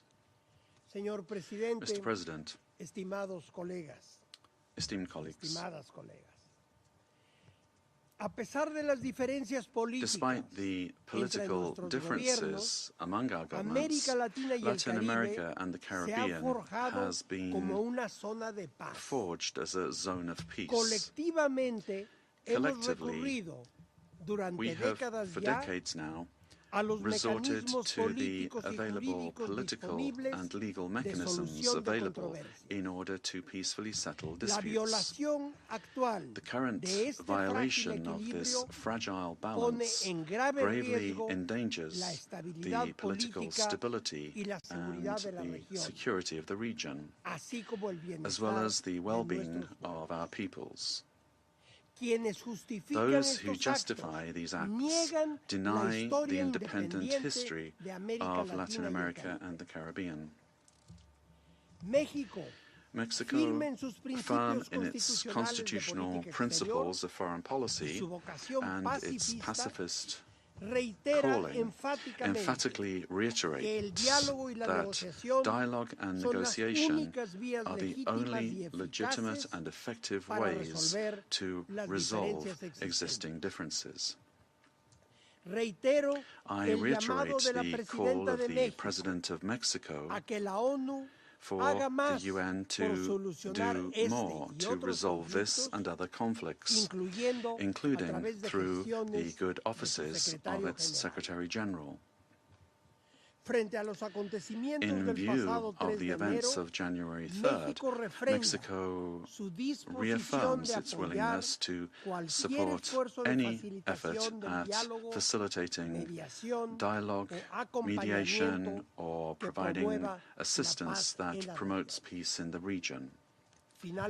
Finally, we cannot overlook the fact that this session of the Council has been held only now, when what we face is a serious situation that puts international peace and security at risk. Thank you. I thank the representative of Mexico for his statement, and now give the floor to the representative of Paraguay.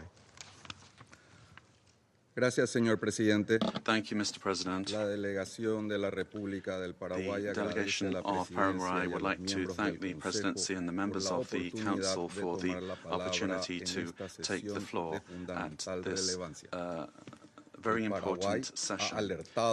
Sobre la deriva Paraguay has already pointed out the situation with regard to Venezuela under President Maduro and the Cartel de los Soles and the criminal organization that was formally declared as such by our national authorities, and his continued presence was a threat to the region. The exit of the leader of that terrorist organization should immediately lead to the restoration of democracy and to the rule of law in Venezuela, making it possible for the popular will expressed at the ballot box will be the foundation for reconstruction in Venezuela. We would also urgently call for the release of all political prisoners that are still in the prisons of that country, and we reiterate that a return to democratic institutions in Venezuela and the possibility for the legitimately elected authorities to resume their functions are fundamental steps for stability in the region. And finally, Paraguay reaffirms our historic commitment to the peaceful settlement of disputes, and we desarrollo de los acontecimientos actuales en Venezuela y alienta a priorizar vías democráticas que garanticen una transición ordenada. Nuestro compromiso es y seguirá siendo con los principios democráticos del Estado de Derecho y la paz social. Muchas gracias, señor presidente. Thank you very much, Mr. President. I thank the representative of Paraguay for his statement, and now give the floor to the representative of Cuba. Gracias, señor presidente. Thank you, Mr. President. Mr. President, Cuba aligns aligns itself with the statement to be delivered by Eritrea on behalf of the group of friends of the United Nations and Uganda on behalf of the non-aligned movement. Since September of last year, Cuba has been denouncing the hegemonic and criminal plans of the United States and its aggressive projection against Venezuela and the region. We have clearly been exposed to the serious and unpredictable consequences of the irresponsible conduct of the U.S. government for the political, social, and economic stability of Latin America and the Caribbean, and more generally, for international peace and stability. On the 23rd of December, in this very body, we set out the sequence and escalation of actions carried out by the United States with the aim of overthrowing by force the legitimate and constitutional government of Venezuela and destroying the civic and military union. The United States resorted to various maneuvers to materialize its plans for domination, including vile extrajudicial executions and acts of piracy, maritime terrorism against oil tankers and their crews in international waters of the Caribbean Sea, as well as the imposition of an illegal naval blockade against Venezuela and the politically motivated designation of its legitimate government as a foreign terrorist organization.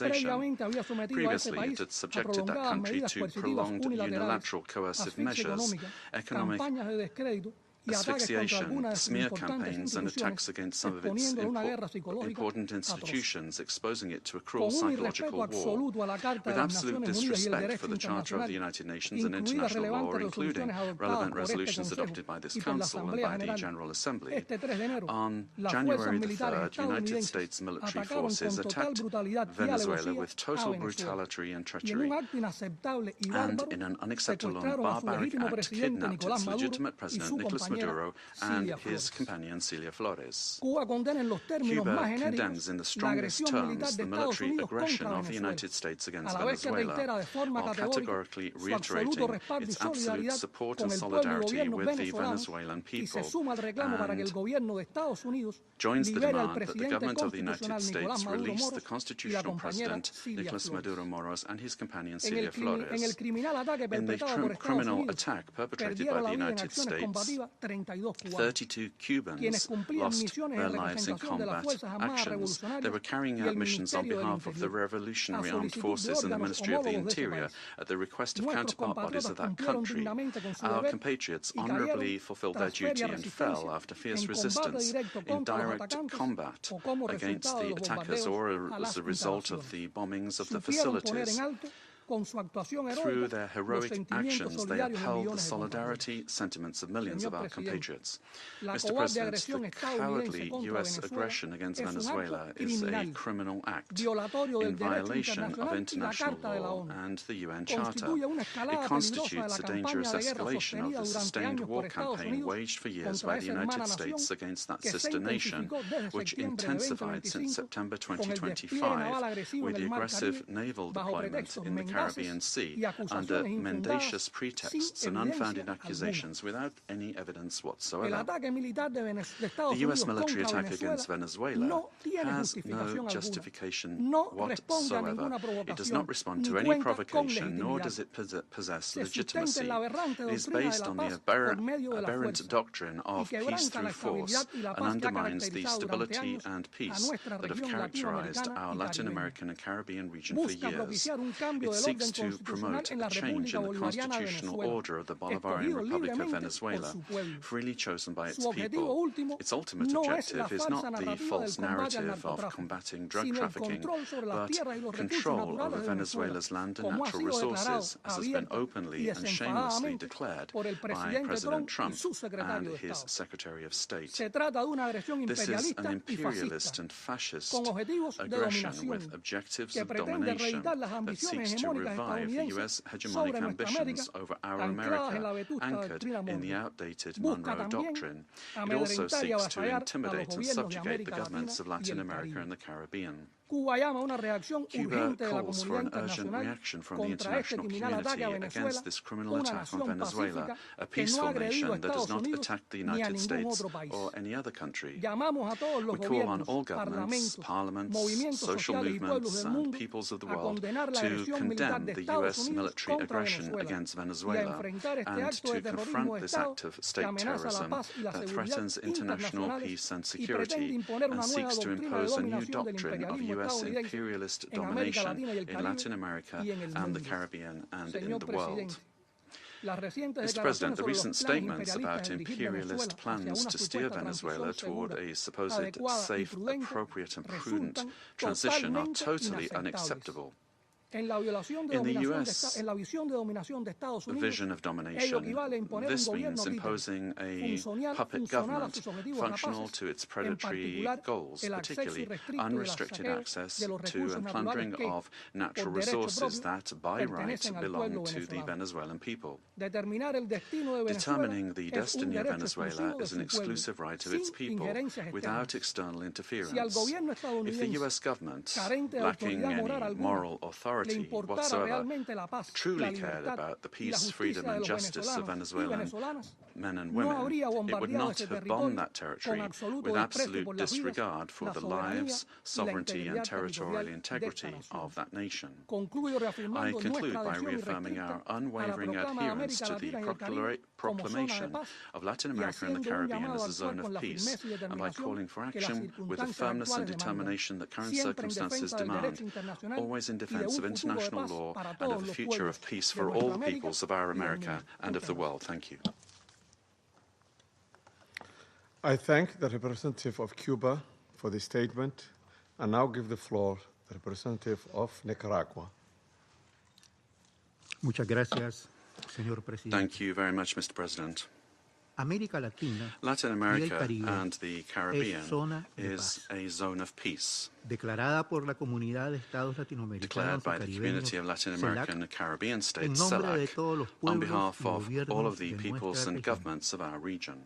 This zone of peace must be fully respected by all governments of the world without exception, and in particular by the members of this Security Council responsible for international peace and security. This decision, these desires and aspirations of our peoples are a noble contribution to world peace, to international law and to the United Nations Charter.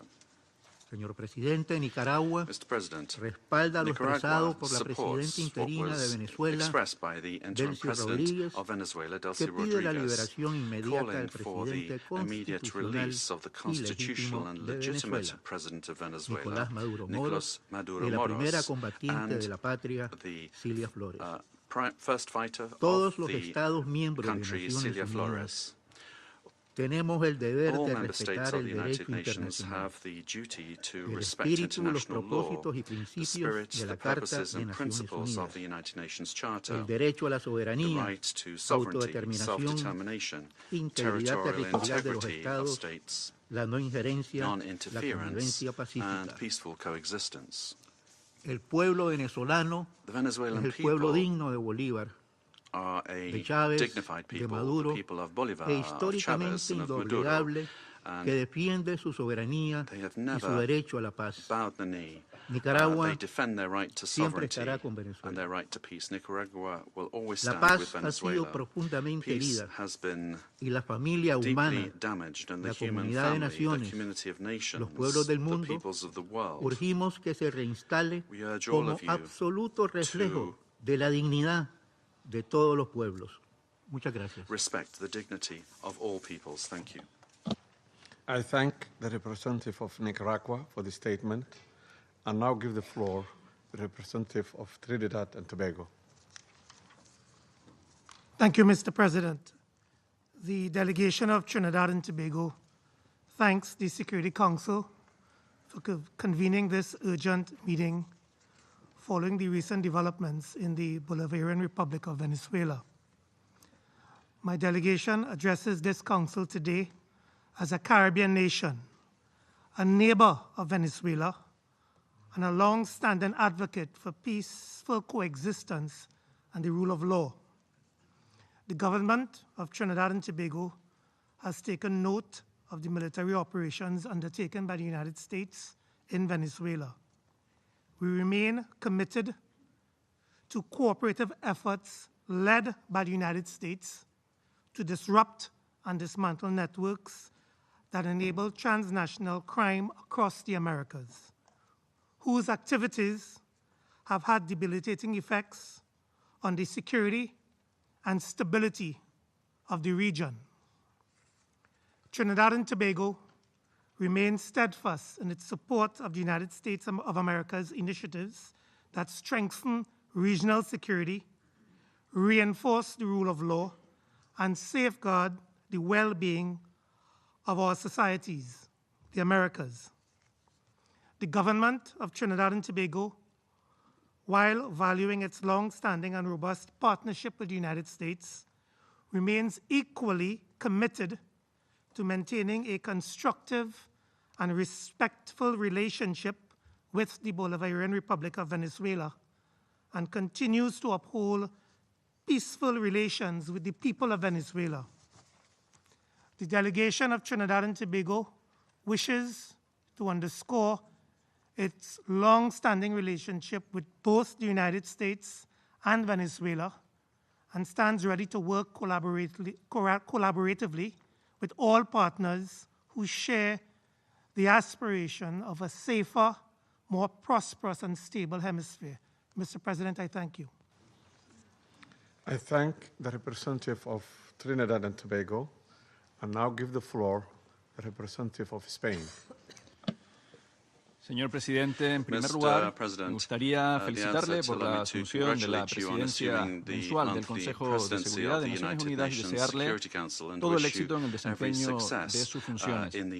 Agradezco la convocatoria de esta importante reunión y también transmito mi agradecimiento a la secretaria general adjunta y jefa del Departamento de Asuntos Políticos y Consolidación de la Paz de las Naciones Unidas, señora Di Carlo, por la información proporcionada en el día de hoy.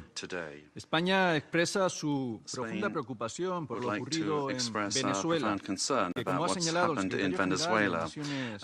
Secretary General of the United Nations, has noted, it constitutes a very worrying precedent with implications for the region and for the world. Respect for the principles of the Charter of the United Nations, particularly the sovereignty and territorial integrity of states and the prohibition of the use or the threat of use of force, is indispensable to ensure international coexistence. España defiende la vigencia de un orden internacional basado en reglas, donde resulta imperativo apostar, como recoge el artículo 2.3 de la Carta, por el arreglo pacífico de las controversias. Consideramos que estas acciones constituyen un precedente muy preocupante para la paz y la seguridad regional, y recordamos que los recursos naturales del país son parte de su soberanía. Compartimos que la lucha contra el crimen organizado en la región es una prioridad, pero esa lucha solo puede hacerse mediante la cooperación internacional. Compartimos también que es prioritario defender los derechos humanos y las libertades públicas en Venezuela. España quiere trabajar por la paz, la estabilidad, la democracia, el progreso y la justicia social. Y eso no puede venir impuesto por la fuerza.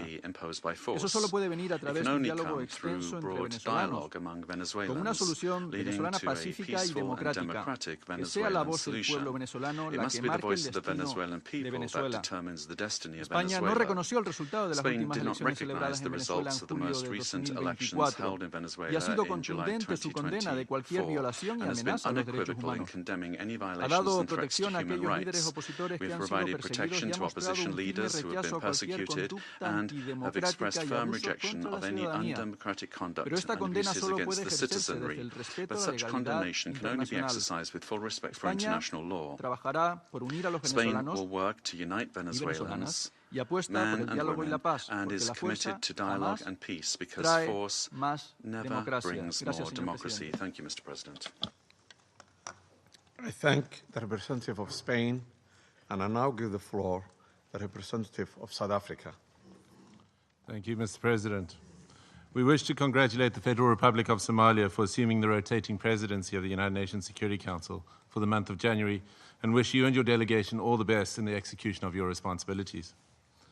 We also wish to thank you for convening this debate and affording all UN member states to participate, because the situation in Venezuela concerns all UN member states, given its implications for the credibility of the UN Charter and international law.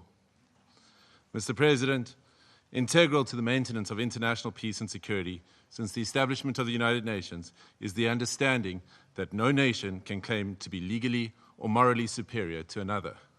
We are all nations born out of different histories and contexts, ascribing to the common values and principles enshrined in the Charter of the United Nations. Chief amongst these principles is the sovereign equality of all its members. By signing the Charter, we have all committed to settle our international disputes by peaceful means in such a manner that international peace, security, and justice are not endangered. We have also committed to refrain in our foreign relations from the threat or use of force against the territorial integrity or political independence of any state, or in any other manner inconsistent with the purposes and principles of the United Nations. The International Court of Justice has also previously affirmed that international law prohibits the use of force and intervention in another state's affairs. Due to the shortcomings of its predecessor, the League of Nations, the UN was created to prevent countries from resorting to conflict, to settle disputes, and prohibit the use of force unless it is done in a legally prescribed manner. In doing so, the UN has played a pivotal role in ensuring peaceful existence amongst nations, including in ending the colonial subjugation by powerful countries over others, underpinned by respect for the equal rights of nations, large and small, and respect for the principle of equal rights and self-determination of peoples. Joining the organization and committing to its principles afforded protection to many of us, with the supposed assurance that no longer would one nation be seen as inferior to another. Unfortunately, when countries ignore the Charter and act contrary to its central premise, it undermines the credibility of the entire system in which we all undertake our international relations. The stability of the international system depends not only on the respect, but on the consistent application of these established legal norms. We all benefit from a rules-based international order based on international law. When we break those norms, we invite anarchy and an environment where might makes right, ignoring the complexity of interrelations and interdependence in our modern world. Mr. President, the unilateral military strikes carried out by the United States of America against Venezuela and the abduction of President Nicolas Maduro and his spouse from Venezuelan territory for transfer to the United States wantonly violates the sovereignty and territorial integrity and independence of Venezuela. These actions are also in stark contrast to our established legal norms, reinforcing the belief that might is right and undermining diplomacy. History has repeatedly demonstrated that military invasions against sovereign states yield only instability and deepen crises. Unlawful unilateral force of this nature undermines the stability of the international order and the principle of equality among nations. Such use of force also undermines the institutional infrastructure established to regulate relations among nations. We have seen examples of these in Libya, Iraq, and countless cases in Africa where foreign interventions and interference create security crises and undermine national governance institutions cultivated through nuanced and complex national contexts. South Africa stresses that allegations of internal governance challenges, human rights concerns, or acts of criminality by a head of state cannot justify a breach of the Charter's prohibition on the use of force, particularly Article 2.4 of the Charter. The peaceful resolution of disputes and internal matters must proceed in accordance with international law and through multilateral mechanisms. Additionally, under international law, a state has exclusive jurisdiction over persons and conduct within its own territory. Any enforcement of domestic law, including arrest by one state within the territory of another state without the state's consent, is an unlawful violation of sovereignty. There are recourse mechanisms at the disposal of states to implement international law. This includes taking action by bringing a case before the International Court of Justice or seeking action from the Security Council. We note the statement issued by a group of concerned countries, mainly those in the Latin American region, most affected by the developments in Venezuela, which reiterates that the situation in Venezuela must be resolved exclusively through peaceful means, through dialogue, negotiation, and respect for the will of the Venezuelan people in all its expressions, without external interference and in accordance with international law. Mr. President, each one of our countries, including our peoples, that are members of this organization and that are bound to its charters, have the right to determine our own democratic and political path. This inherent charter-given right to self-determination cannot and should not be abrogated. If we do not stand up for the sovereign rights of any nations or states when they are undermined and wantonly violated, then which one of us are safe or are guaranteed protection by the principles of the Charter and international law? Failure to act decisively against such violations is tantamount to inviting anarchy and normalizing the use of force and military might as the main form of discourse in international politics. This would be a regression into a world preceding the United Nations, a world that gave us two brutal world wars, and an international system prone to severe structural instability and lawlessness. We cannot afford to proceed into a complex future without the stability and protection afforded by international law. I thank you. I thank the representative of South Africa for his statement, and I now give the floor to the representative of Eritrea. Thank you, Mr. President.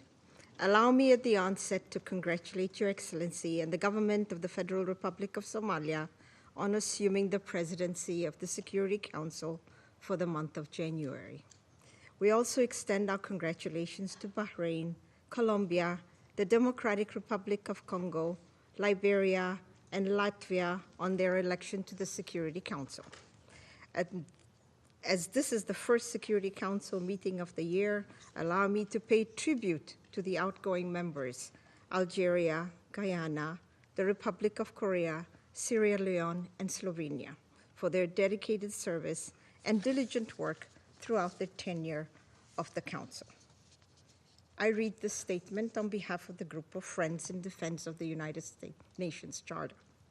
The Group of Friends in Defense of the Charter of the United Nations condemns the most unequivocal and categoric manner the act of aggression perpetrated on 3rd January 2026 against the Bolivarian Republic of Venezuela by special forces of the United States of America, which included armed attacks against civilian and military objects in the capital city of Caracas, as well as in various other cities of the Venezuelan territory, and the illegal abduction of the President and First Lady of the Bolivarian Republic of Venezuela, His Excellency Mr. Nicolas Maduro Moros, and Her Excellency Mrs. Celia Flores de Maduro.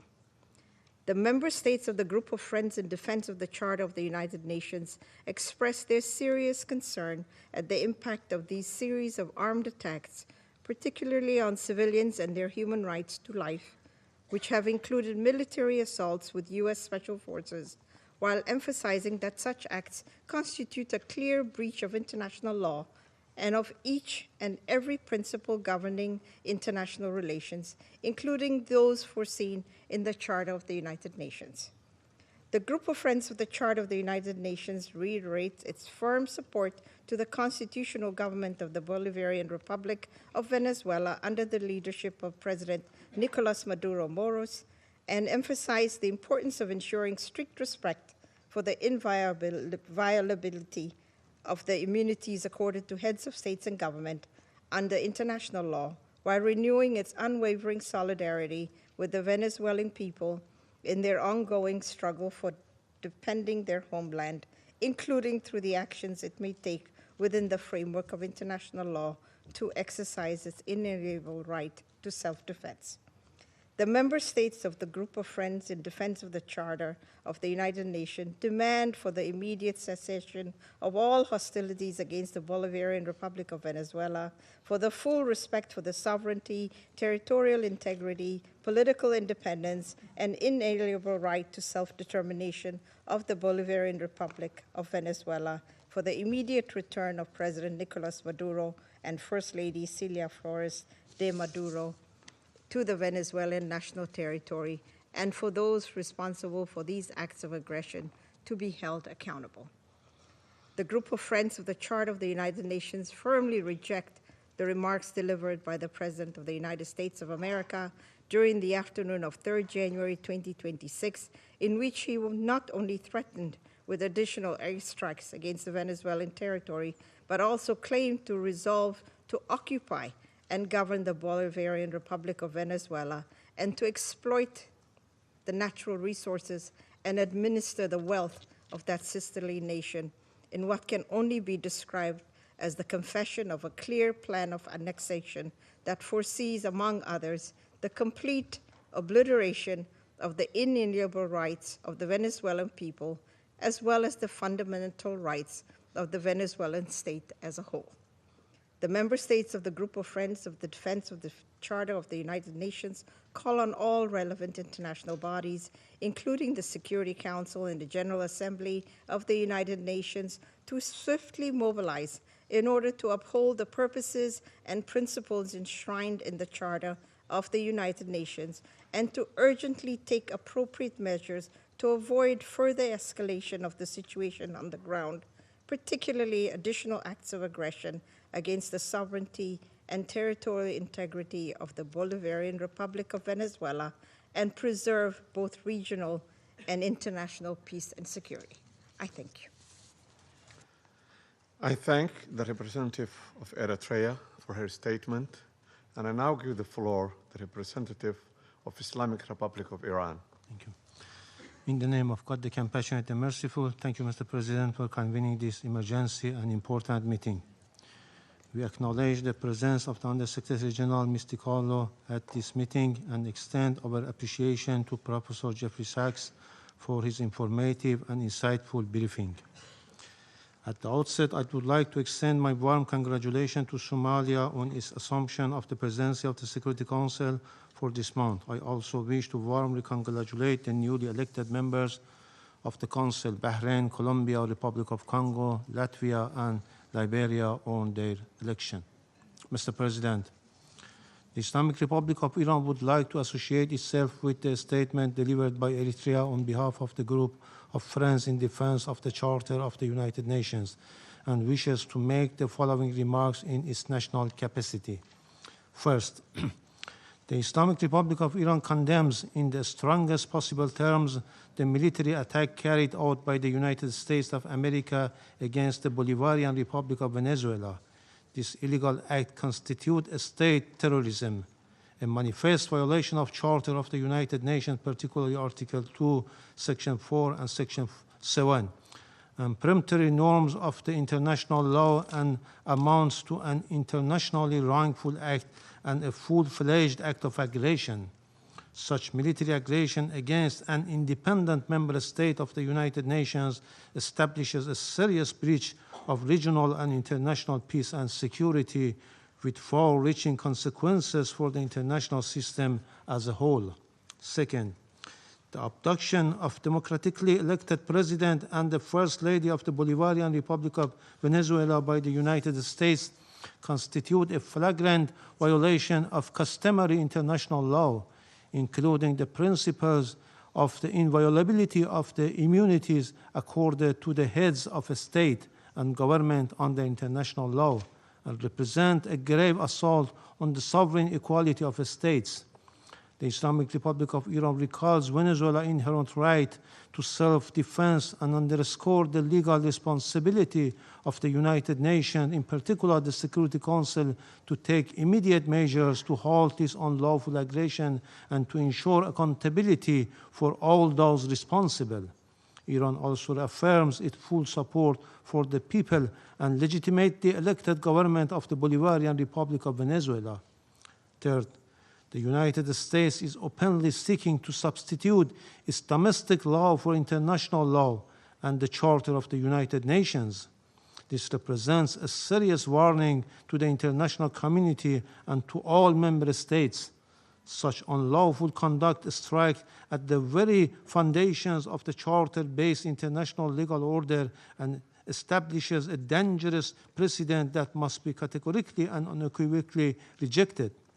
The so-called declared U.S. policy of peace through strength prescribes the law of the jungle and the rule of force instead of rule of law, and if tolerated and normalized, would render the collective security system established by the Charter ineffective and devoid of purpose. Fourth, the continued inaction and paralysis of the Security Council in the face of the explicit threat and act of aggression by the United States have fostered a dangerous climate of impunity. It has emboldened the United States to persist in unlawful conduct that poses a grave threat to regional and international peace and security. In recent days, the President of the United States had repeatedly issued public threat of the use of force against the Islamic Republic of Iran in manifest violation of Article 2 of the Charter of the United Nations. At the same time, the United States is shedding crocodile tears for the Iranian people and hypocritically claims to support them while maintaining a well-documented record of intervention, the use of force, and the imposition of unlawful unilateral coercive measures against Iran. This includes its direct political, military, and operational support and involvement for Israeli regime unlawful joint war of aggression against Iran between 13 and 24 June 2025, which resulted in loss of civilian life, attacks on civilian infrastructure, and serious violations of fundamental human rights of the Iranian people. Iran reaffirms its inherent right to defend its sovereignty, territorial integrity, and national security, and to protect its people against any foreign interference. The United States of America will bear full responsibility for consequences arising from its unlawful threats and any ensuing escalation. Finally, we unequivocally reject the baseless allegation and unwarranted reference made to Iran by the representative of the United States at this meeting. The facts on the ground are clear, speak loudly for themselves, and cannot be concealed by political rhetoric or manufactured narrative. I thank you. I thank the representative of Islamic Republic of Iran, and now give the floor to the representative of Uganda. Thank you, Mr. President. I have the honor to deliver this statement on behalf of the Non-Aligned Movement, NAM, representing 121 member states united by the shared principle of respect for the sovereignty and territorial integrity of all nations. The Coordinating Bureau of the Non-Aligned Movement, NAM, categorically condemns the act of aggression perpetuated by the United States of America against the Bolivian Republic of Venezuela since the early hours of 3rd January 2026, which included armed attacks against civilian and military locations in the capital city of Caracas, as well as in various other cities of the Venezuelan territory. The Coordinating Bureau of the Non-Aligned Movement notes that attacks in question, which blatantly violate the purposes and the principles enshrined in the Charter of the United Nations, as well as the norms of the international law, constitute an act of war against the Bolivian Republic of Venezuela that undermines both regional and international peace, security, and stability, while also threatening the very right to life of the Venezuelan people. Excuse me. The Coordinating Bureau of the Non-Aligned Movement demands the immediate cessation of all hostilities against the Bolivian Republic of Venezuela, the full respect of the sovereignty, territorial integrity, political independence, and inalienable rights to the self-determination of Bolivian Republic of Venezuela, and that those responsible for those ongoing acts of aggression to be held accountable. The Coordinating Bureau of the Non-Aligned Movement reaffirms the inviolability of the immunities accorded to the heads of states and government under international law, which constitute a fundamental pillar of sovereign equality, peace, coexistence, and stable international relations.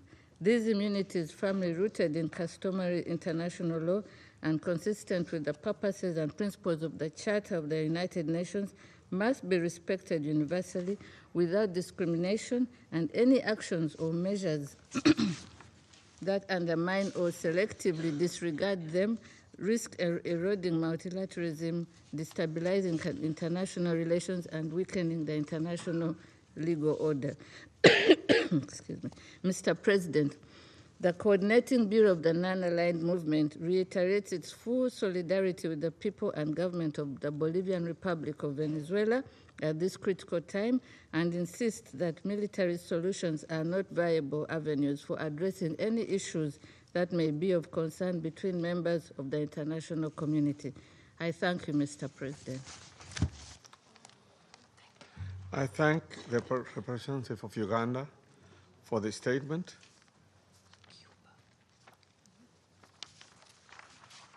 I now give the floor to the representative of Cuba, who has asked for the floor to make a further statement.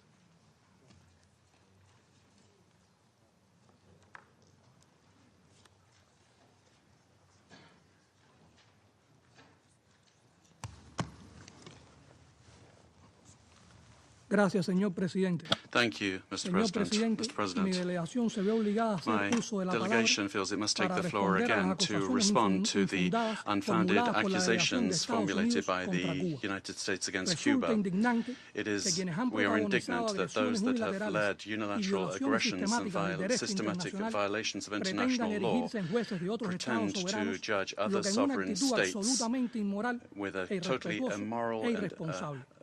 irresponsible Rechazamos attitude lacking categóricamente respect. We las calumnias de fundamentally que Cuba reject tiene the presencia de accusations inteligencia that en Cuba Venezuela. has intelligence Tales assets in afirmaciones Venezuela. carecen de toda These base kinds of fáctica statements y lack any constituyen un factual intento base and evidente are a de clear desviar la atención de la attempt to conducta agresiva y criminal de Estados take the Unidos eyes of the world en la off the región. criminal acts of the Cuba United States respeta in the region. estrictamente la Cuba soberanía, la strictly respects independencia the y el sovereignty, derecho inalienable independence, del pueblo and venezolano a inalienable decidir right of the su propio Venezuelan destino, people to tal como decide their own establece destiny la Carta de las as Naciones established Unidas. by the United La Nations cooperación entre Charter. ambos países en Cooperation múltiples between esferas, both countries incluida la militar, is in multiple tiene spheres, bases legítimas has y se basa en legitimate acuerdos bases bilaterales and is suscritos based on soberanamente por bilateral ambas partes. agreements signed Como ha by sido both declarado por parties, el as has gobierno been revolucionario, declared by the los revolutionary 32 government, the combatientes caídos víctimas 32 en un acto criminal de agresión combatants y that terrorismo de Estado fell in terrorist perpetrado por Estados acts Unidos perpetrated by the cumplían United misiones en States were representación de las Fuerzas in Armadas missions Revolucionarias y of el the Ministerio del revolutionary Interior forces a la solicitud de órganos homólogos de Venezuela.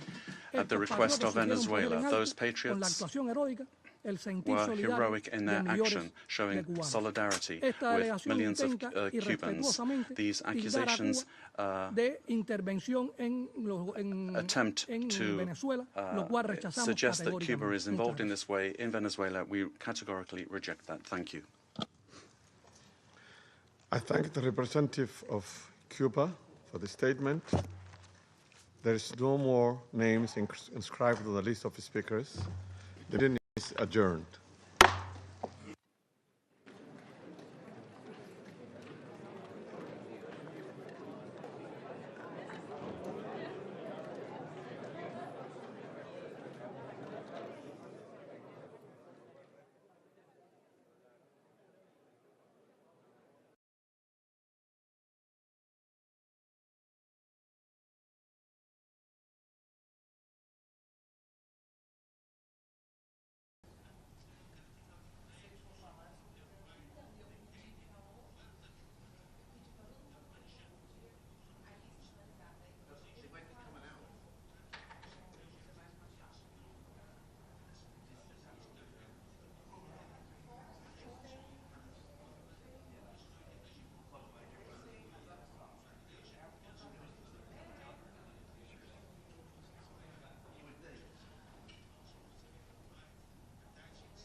U.S. forces were active across Caracas and in the northern states of Miranda, Aragua, and La Guaira. The extent of casualties resulting from these actions remains undetermined. In a statement on social media on Saturday, President Donald Trump announced the conduct of a, I quote, large-scale strike against Venezuela and its leader, President Nicolas Maduro, end quote. During a press conference on Saturday, President Trump stated, and I quote again, "We are going to run the country until such time that we can do a safe, proper, and judicious transition," end quote. The government of Venezuela has characterized the United States' action as a military aggression carried out in civilian and military areas and as a flagrant violation of the Charter, posing a threat to international and regional peace and security. As we speak, President Maduro is being held in New York, accused by U.S. authorities, along with his wife, Celia Flores, of serious criminal offenses. What is less certain is the immediate future of Venezuela. I am deeply concerned about the possible intensification of the instability in the country, the potential impact on the region, and the precedent it may set for how relations between and among states are conducted. Mr. President, the situation in Venezuela has been a matter of regional and international concern for many years now. Attention on the country only grew following the contested presidential elections in July 2024. The panel of electoral experts I appointed at the Venezuelan government's request to accompany the elections highlighted serious issues. We have consistently called for the full transparency and the complete publication of the results of the elections. As reported to the Council on 23 December, the Office of the High Commissioner for Human Rights has cataloged serious violations. On 3 January, Venezuelan interim President Delcy Rodriguez invoked an emergency decree throughout the national territory, extending additional security powers to the government. Mr. President, the latest developments follow a period of heightened tensions beginning in mid-August, as discussed in this Council on 2 previous occasions. I have consistently stressed the imperative of full respect by all for international law, including the Charter of the United Nations, which provides the foundation for the maintenance of international peace and security. I remain deeply concerned that rules of international law have not been respected with regard to the 3 January military action. The Charter enshrines the prohibition of the threat or use of force, political independence of any state. The maintenance of international peace and security depends on the continued commitment of all member states to adhere to all the provisions of the Charter. Mr. President, Venezuela has experienced decades of internal instability and social and economic turmoil. Democracy has been undermined. Millions of its people have fled the country. The situation is critical, but it is still possible to prevent a wider and more destructive conflagration. I call on all Venezuelan actors to engage in an inclusive, democratic dialogue in which all sectors of society can determine their future. This entails the full respect of human rights, the rule of law, and the sovereign will of the Venezuelan people. I also urge Venezuela's neighbors and the international community more broadly to act in a spirit of solidarity and in adherence to the principles, laws, and rules erected to promote peaceful coexistence.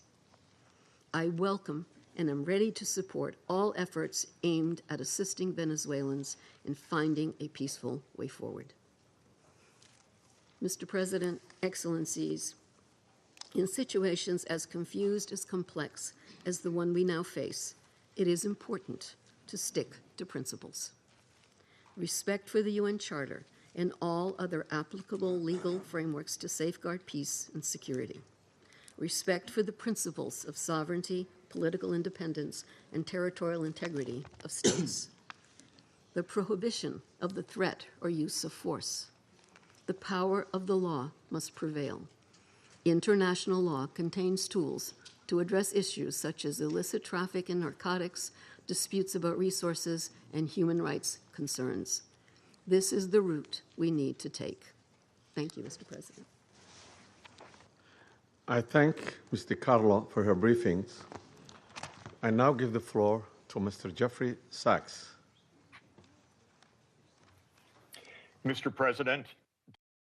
What are your top 3 hacks to prevent hearing loss in the future for those who love listening to music?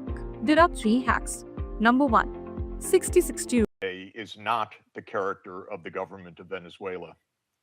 The issue is whether any member state, by force, coercion, or economic strangulation, has the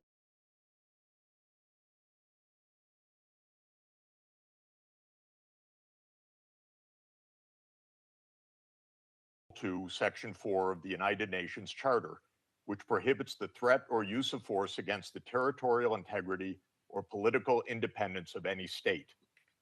The Council must decide whether that prohibition is to be upheld or abandoned. Abandoning it would carry consequences of the gravest kind. Let me offer some background. Since 1947, the United States foreign policy has repeatedly employed force, covert action, and political manipulation to bring about regime change in other countries. This is a matter of carefully documented historical record. In her book, Covert Regime Change, political scientist Lindsay O'Rourke documents 70 attempted U.S. regime change operations between 1947 and 1989 alone. These practices did not end with the Cold War. Since 1989, major United States regime change operations undertaken without authorization by the Security Council have included, among the most consequential, Iraq 2003, Libya 2011, Syria beginning in 2011, Honduras 2009, Ukraine 2014, and Venezuela from 2002 onward. The methods employed are well established and well documented. They include open warfare, covert intelligence operations, instigation of unrest, support for armed groups, manipulation of mass and social media, bribery of military and civilian officials, targeted assassinations, false flag operations, and economic warfare. These measures are illegal under the UN Charter, and they typically result in ongoing violence, lethal conflict, political instability, and deep suffering of the civilian population. The recent U.S. record with respect to Venezuela is also clear. In April 2002, the U.S. knew of and approved an attempted coup against the government. In the 2010s, the United States funded civil society groups actively engaged in anti-government protests. When the government cracked down on the protests, the U.S. followed with a series of sanctions. In 2015, President Barack Obama declared Venezuela to be, and I quote, an unusual and extraordinary threat to the national security and foreign policy of the United States. In 2017, at a dinner with Latin American leaders on the margin of the UN General Assembly, President Trump openly discussed the option of the U.S. invading Venezuela to overthrow the government. During 2017 to 2020, the United States imposed sweeping sanctions on the state oil company PDVSA. Oil production fell by 75% from 2016 to 2020, and the real GDP per capita declined by 62%. The UN General Assembly has repeatedly voted overwhelmingly against such unilateral coercive measures. Under international law, only the Security Council has the authority to impose such measures. On the 23rd of January 2019, the United States unilaterally recognized Mr. Juan Guaido as interim president, and a few days later froze approximately $7 billion of Venezuelan sovereign assets held abroad and gave the designated authority over certain of these assets. These actions form part of a continuous U.S. regime change effort spanning more than 2 decades. In the past year, the United States has carried out bombing operations in 7 countries, none of which were authorized by the UN Security Council, and none of which were undertaken in lawful self-defense under the Charter. The targeted countries include Iran, Iraq, Nigeria, Somalia, Syria, Yemen, and now Venezuela. In the past month, President Trump has issued direct threats against 6 UN member states, including Colombia, Denmark, Iran, Mexico, Nigeria, and of course, Venezuela. Members of the Council are not called upon to judge Nicolas Maduro. They are not called upon to assess whether the recent US attack and ongoing naval quarantine results in freedom or in subjugation. Members of the Council are called upon to defend international law, and specifically the UN Charter. The realist school of international relations, articulated most brilliantly by John Mearsheimer, accurately describes the condition of international anarchy as the tragedy of great power politics. Realism is therefore a description, not a solution for peace. Its own conclusion is that anarchy leads to tragedy. In the aftermath of World War I, the League of Nations was created to end the tragedy through the application of international law. Yet the world's leading nations failed to defend international law in the 1930s, leading to renewed global war. The United Nations emerged from that catastrophe as humanity's second great effort to place international law above international anarchy. In the words of the Charter, the UN was created, quote, to save succeeding generations from the scourge of war, which twice in our lifetime has brought untold sorrow to mankind. Given that we are in the nuclear age, failure cannot be repeated. Humanity would perish. There would be no third chance. To fulfill its responsibilities under the Charter, the Security Council should immediately affirm the following actions. The United States shall immediately cease and desist from all explicit and implicit threats or use of force against Venezuela. The United States shall terminate its naval quarantine and all related coercive military measures undertaken in the absence of authorization by the UN Security Council. The United States shall immediately withdraw its military forces from within and along the perimeter of Venezuela, including intelligence, naval, air, and other forward deployed assets positioned for coercive purposes. Venezuela shall adhere to the UN Charter and to the human rights protected in the Universal Declaration of Human Rights. The Secretary General, I recommend, should immediately appoint a special envoy mandated to engage relevant Venezuelan and international stakeholders and to report back to the Security Council within 14 days with recommendations consistent with the Charter, and the Security Council should remain urgently seized of this matter. All member states should refrain from unilateral threats, coercive measures, or armed actions undertaken outside the authority of the UN Security Council. In closing, Mr. President and distinguished members of the Council, peace and the survival of humanity depend on whether the United Nations Charter remains a living instrument of international law or is allowed to wither into irrelevance. That is the choice before this Council today. Thank you very much. I thank Mr. Sachs for his briefings. I now give the floor to Ms. Mercedes de Freitas.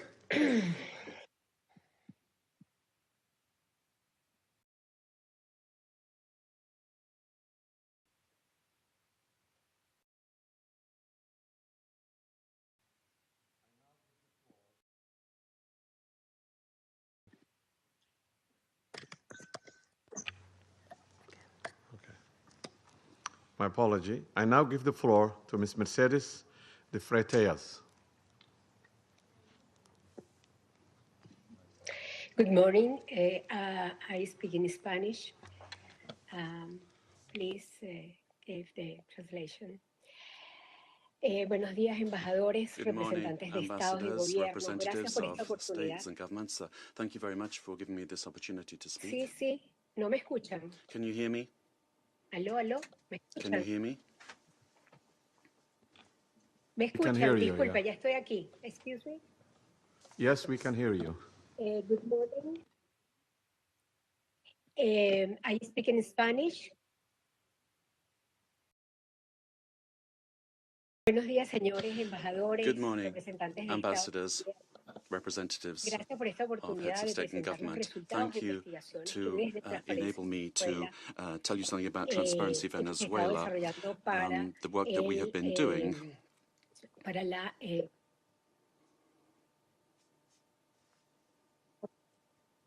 Okay. We have organized la información que voy a presentar I've en 5 puntos. I've organized some information I'm going to put forward to you in 5 points. Volumen.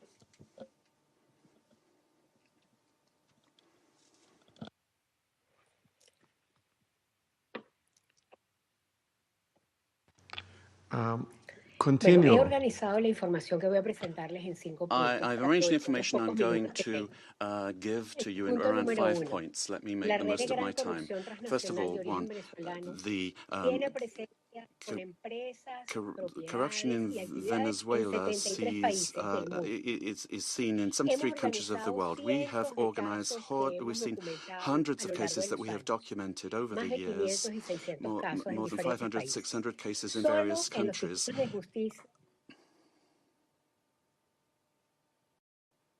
Continue, we can hear you. Go ahead, continue.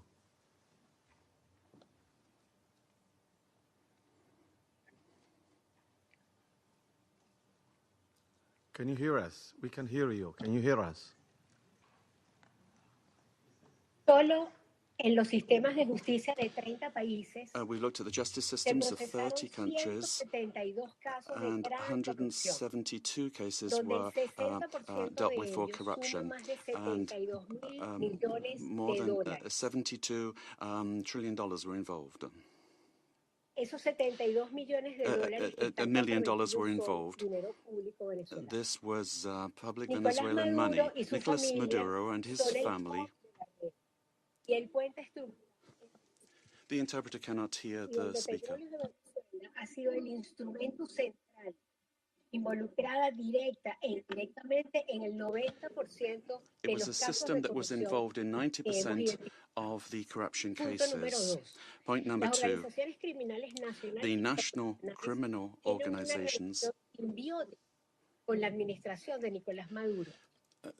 The interpreter cannot hear the speech to provide sufficient interpretation. I apologize. Soportar, proteger y dirigir las operaciones ilícitas. Las economías ilícitas de oro, droga, extorsión y trata de personas alcanzaron en 2024 $8.000 millones de dólares. Can you hear us?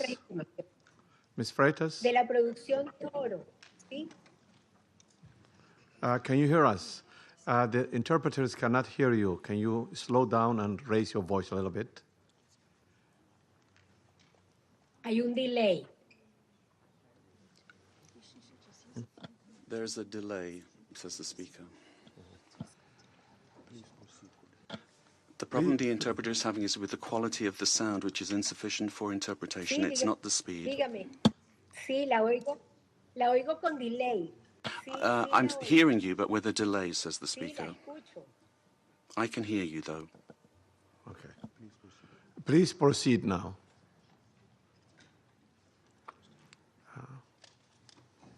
Okay, perfecto. Very well. El punto número 2. Las organizaciones criminales nacionales e internacionales. National and international criminal organizations have a symbiotic relationship with the regime of Nicolas Maduro, sharing capacity, using the state structures to facilitate their work and to protect illicit operations. In gold, for example, drugs, extortion, and human trafficking. And according to our estimates, this accounts for about $8 billion.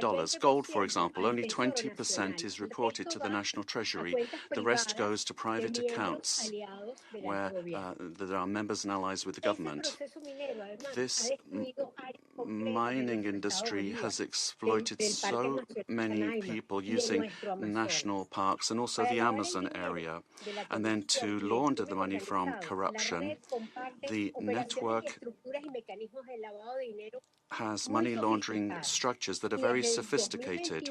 And since 2021, and they've been involved in this work. 3, great corruption has led to a decrease in the income of the state and therefore public expenditure, and therefore affecting the quality of basic services. The current economy is in crisis. There's no money either to service the debt. Que tiene a Venezuela en cesación de pagos selectivos, en un default técnico, desde el 2017. Venezuela has been in technical default since 2017. We owe more than $15 million. 4, Venezuelans have had to learn to live with just a few hours of electricity per day in very many parts of the country. And we've learned to protect ourselves from daily extortion from the armed Colombian groups or the organized crime groups, but also elements of the state. So many families only have one meal per day below the calories that they need, affecting their nutrition, which is getting worse day by day. Humanitarian programs are not sufficient.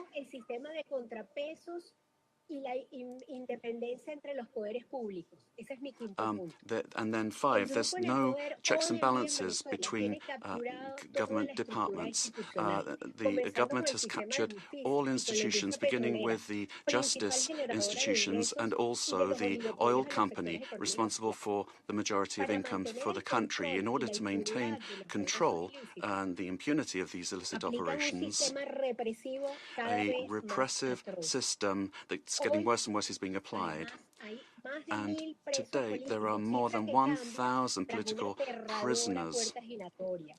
At the end of the year, 26 people died during torture or because of a lack of medical care. United Nations has documented many of these cases.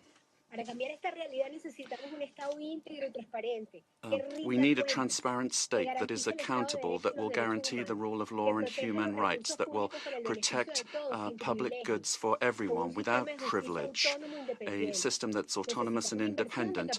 We need investment in building capacity that will enable us to have a dignified life. We must respect the will of the Venezuelan people to live in peace and democracy. And finally, a request to you. Freedom for all political prisoners in the country. Thank you very much.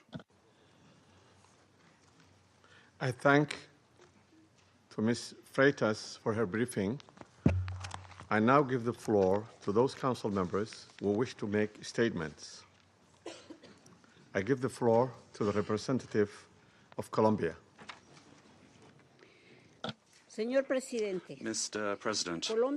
So you just mentioned that you want to learn Python. So do not learn Python in manual way in 2025, because learning Python in manual way will take you like 6 months of your time. On top of that, you will be ultra non-productive in Python, because when you use AI inside your Python, when you use AI tools to do your Python coding, you will be saving upwards of 95% of your time while you're coding, while you're debugging, while you're building web apps, and while you are scraping as well, right? So for tackling this same problem, we found like 10 useful tools for day-to-day Python development and Python work. So we have developed a program which is like absolutely beginner friendly. Even if you have zero knowledge in Python, you can join this program, and in 30 days you will be becoming pro of Python, that also using AI. You will be not becoming a Python developer, you will be becoming a 10x Python developer. And the best part, like we have democratized this program, so this 30-day program is just for ₹199. Can you believe that?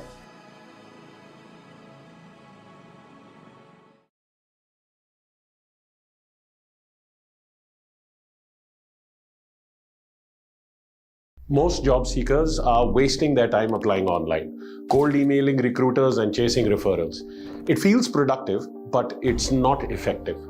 Out of 100 people doing this, maybe 5 will land a well-paying job, What about the other 95? They stay stuck in the same cycle for 2, 3, or even 5 years. No callbacks, no growth, just silence.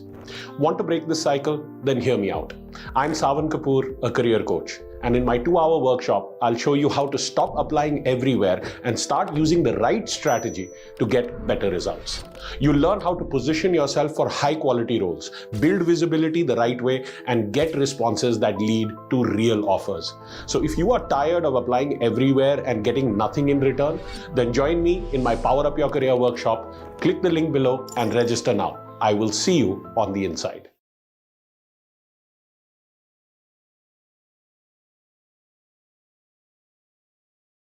You wish you, Mr. President, una exitosa gestión durante este mes de enero, a successful month managing the work of the para la Council paz y la at a seguridad particularly internacional. delicate time for international peace and Asimismo, security. agradezco a la I'd also like Secretaria to General thank para Asuntos Políticos Undersecretary General y de for Political Consolidación Affairs de and Paz de las Peace Building Naciones of the United Unidas Nations y a los oradores and the invitados invited por sus briefers. We thank them all for their Esta es la primera intervención briefings. de Colombia This en is el the first Consejo time de Colombia is Seguridad taking the como floor in the miembro Security no Council as a permanente para el non-permanent periodo member for the period 2026-2027. 2026-2027. Colombia asume esta Colombia responsabilidad is con taking on this profundo sentido de responsibility deber with y a lo deep hace. sense of duty, Desde el primer and día, we are going to do this from the first inequívoca day, del derecho internacional y de los defending principios y international law and the propósitos purposes and consagrados principles en la Carta enshrined de in las the United Naciones Unidas, Nations Charter. la paz, la International seguridad peace and internacionales, security, la solución the pacífica de peaceful las settlement controversias, of disputes, la prohibición the del uso de la prohibition of the fuerza, use of la force, igualdad sovereign soberana, el equality, respeto a la integridad respect for territorial the y la territorial independencia integrity and política de political todos los estados. independence of all states. Colombia condena de Colombia manera categórica condemns los sucesos categorically ocurridos en la the madrugada events del 3 that de enero en occurred in the Venezuela, early morning of the 3rd of en donde se January han in Venezuela, registrado múltiples where we saw explosiones y multiple actividad aérea explosions sobre and Caracas air y activity otras over zonas del Caracas país, and other en el areas of the contexto de country un as ataque part militar of a llevado military por los attack Estados Unidos, carried out by el the cual ha United incluido States, which bombardeos sobre instalaciones included civiles y bombings of militares, civilian and generando military pánico entre la infrastructure, población. creating panic amongst the Todo esto population. representa All of this evidentes violaciones a represents la clear soberanía, violations of the la sovereignty, independencia political política y la independence, integridad and the territorial territorial venezolana. integrity of No Venezuela. existe justificación There alguna is no en ninguna justification whatsoever under any para el uso circumstances unilateral for de the la fuerza ni unilateral para use of cometer un force acto de to agresión. commit an act of aggression. Dichas acciones Such constituyen una actions grave constitute a violación del serious derecho violation internacional y of de la Carta de international la law ONU, and the United Nations incluida la Charter, prohibición including del the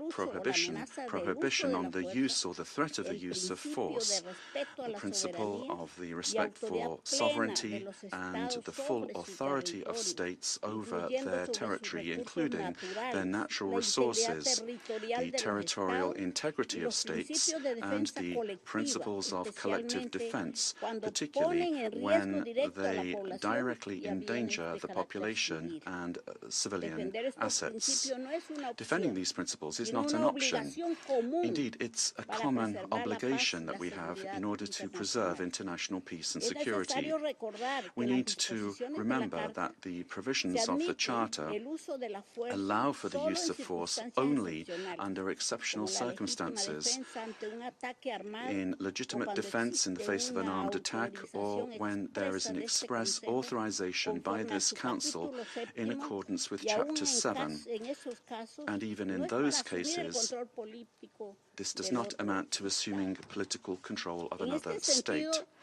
In this rechazamos regard, cualquier acción we militar reject any unilateral, unilateral cualquier military acto que action, pueda any agravar la act that could situación worsen o the poner en situation riesgo or la población endanger the civil. civilian Y hacemos un population. llamado a And la we desescalada would call y a no for a acudir al uso de la fuerza, de-escalation poniendo en and riesgo a las non-resort to personas the use of force, quienes en which esta endangers delicada people situación deben finding themselves ser in la this delicate prioridad situation. absoluta. They must be the Ya absolute hemos priority. aprendido con nuestra We experiencia have learned que la from our población experience civil that es the siempre civilian quien population paga is el precio always más alto the one de that pays de the la highest confrontación price armada. in armed conflict. Mr. President, Latin America and the Caribbean have proclaimed themselves to be a zone of peace, and this collective commitment and will of our region must be respected. Unilateral action that is contrary to international law endangers regional stability, increases insecurity, and worsens the already complex conditions being faced by the civilian population, with devastating effects that will transcend the sovereign borders of Venezuela to have a direct impact on countries of the region, such as Colombia. In order to act preventively, Colombia has engaged in measures to protect the civilian population and preserve the stability of the border, addressing the possible needs of the population, particularly the migrant population, in coordination with local authorities. Colombia has been and will continue to be show solidarity in receiving the Venezuelan people who, given the uncertainty created by these attacks, this may lead to a massive outflow of migration, which will require significant efforts in terms of resources and capacities to provide the necessary support and assistance to those areas affected by taking in the migrants. Mr. President, these actions that we have seen remind us of the worst interference in our area in the past, in our zone of peace, and calls to mind the commitment that we have as states to resolve our differences peacefully through dialogue and negotiation or other forms of peaceful settlement, in full accordance with international law and with its instruments to which we have subscribed at the hemispheric and regional levels, such as the Charter of the Organization of American States. It's also important to understand the dimension of this situation for international peace and security beyond our region, particularly when a permanent member of the Security Council takes the decision to use force and assume control unilaterally of another sovereign state, with the aim, amongst other things, of taking its natural and strategic resources. This is very worrisome for the international community, the international order that was established after the Second World War, and flagrantly violates international law and is in clear contradiction with the United Nations Charter and the very goal for which this council was created. If a country, and particularly a country that is a permanent member of this council, disregards international law that we designed in San Francisco, what then is the role of this council, and where are the foundations for international peace and security? We are accepting that the law and the interests of the strongest prevail over multilateralism and over agreements that we have forged with dialogue and diplomacy in this very chamber. Democracy cannot be promoted or defended through violence or coercion, and it cannot be superseded either by economic interests. Democracy can only be built and sustained through respect for the will of peoples, the reaffirmation of the rule of law, through political dialogue and peaceful and inclusive processes. Venezuela deserves to live in peace, in democracy, prosperity, and dignity, with a government that is defined in sovereignty by no one else than the Venezuelan people and their institutions. This is why Colombia has reiterated its call to open up paths for democracy in Venezuela through specific popular decisions being taken. The importance of preserving peace, respect for international law, and the protection of life and human rights must prevail over anything else. Colombia reaffirms its conviction that working tirelessly under these principles in our new role as a non-permanent member of the Security Council is what we plan to do, and we make ourselves available, our good offices available for a diplomatic way out of the current crisis in this brotherly country. We will meet our responsibility, primary responsibility, to maintain international peace and security. And given the seriousness of the events, we will continue to pay attention to this issue.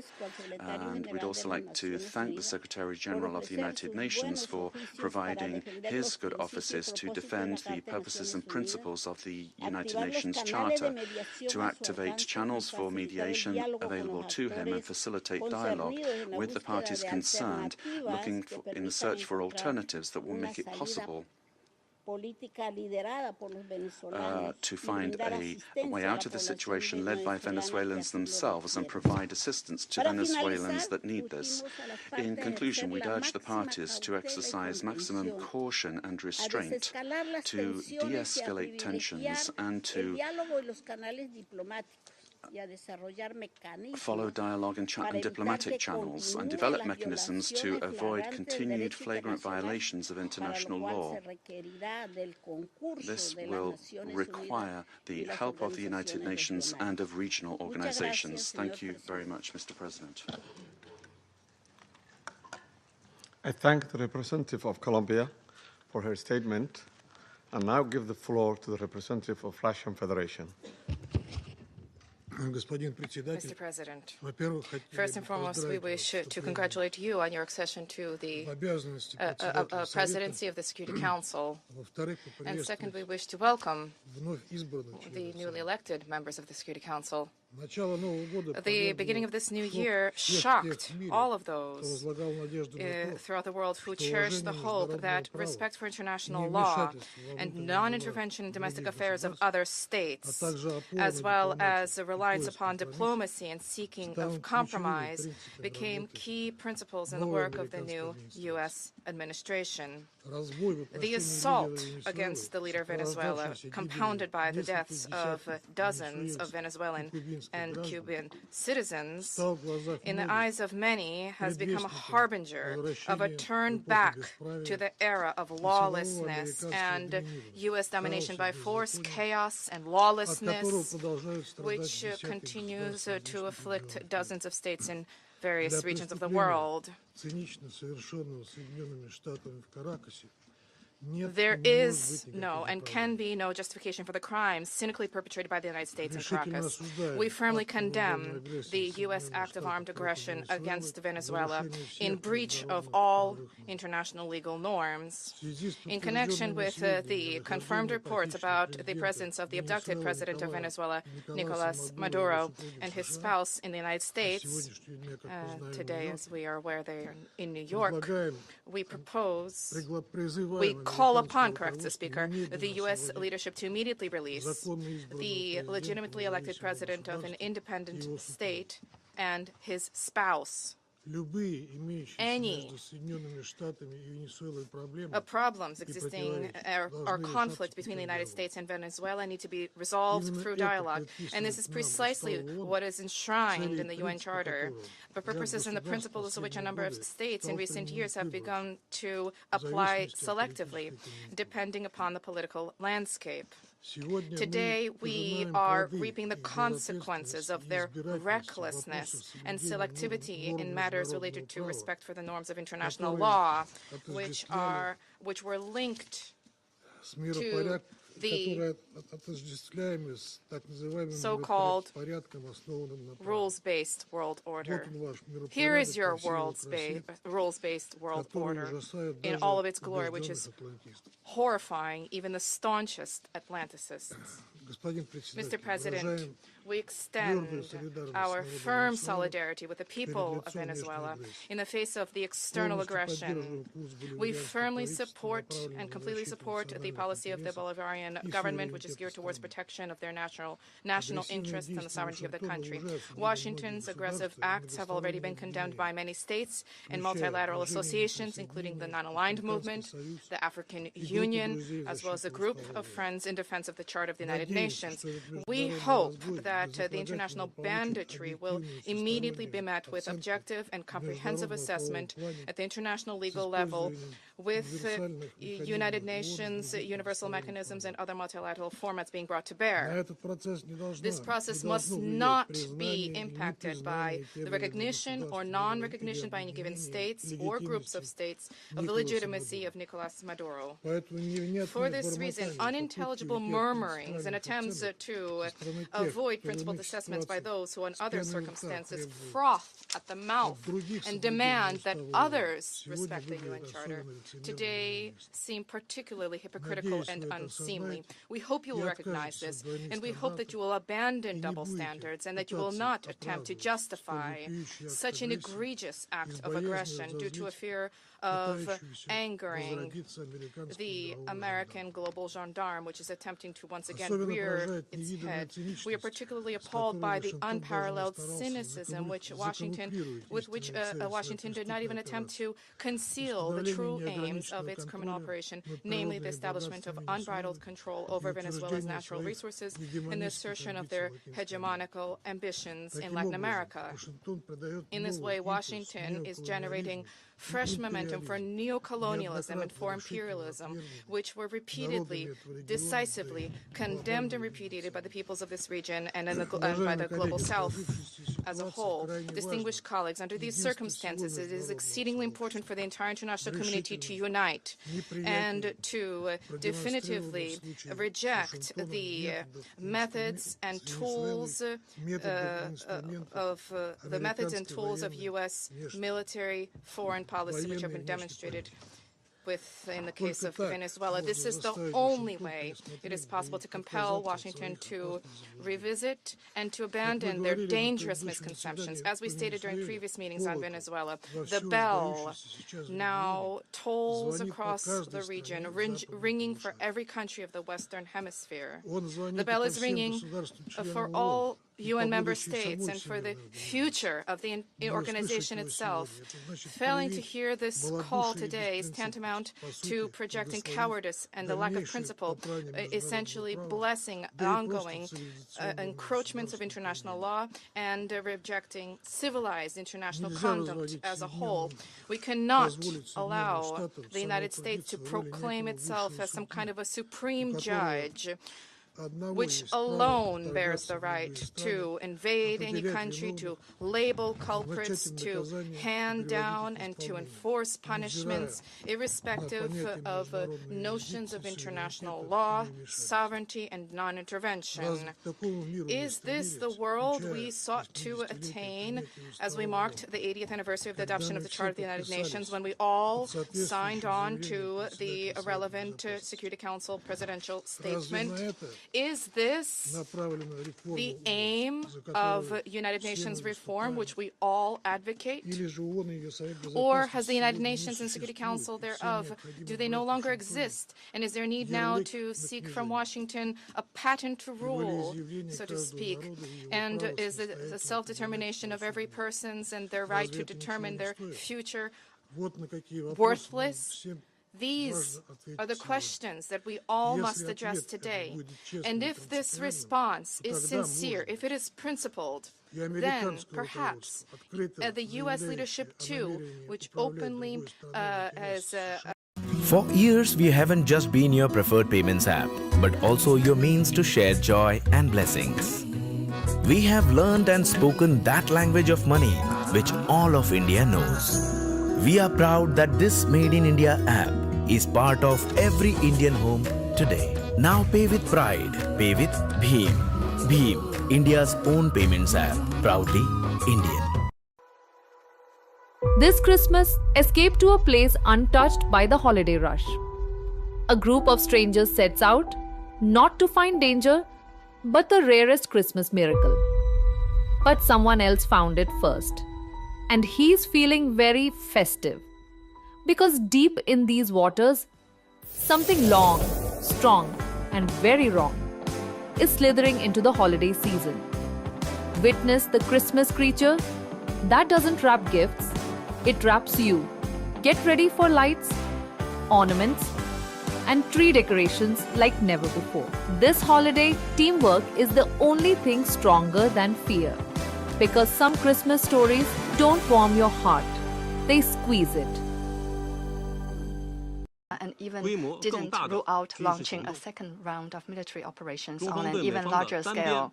China is deeply shocked by and strongly condemns the unilateral, illegal, and bullying acts of the U.S. For some time now, the international community has repeatedly expressed grave concern over the U.S. sanctions, blockade, and threats of force against Venezuela.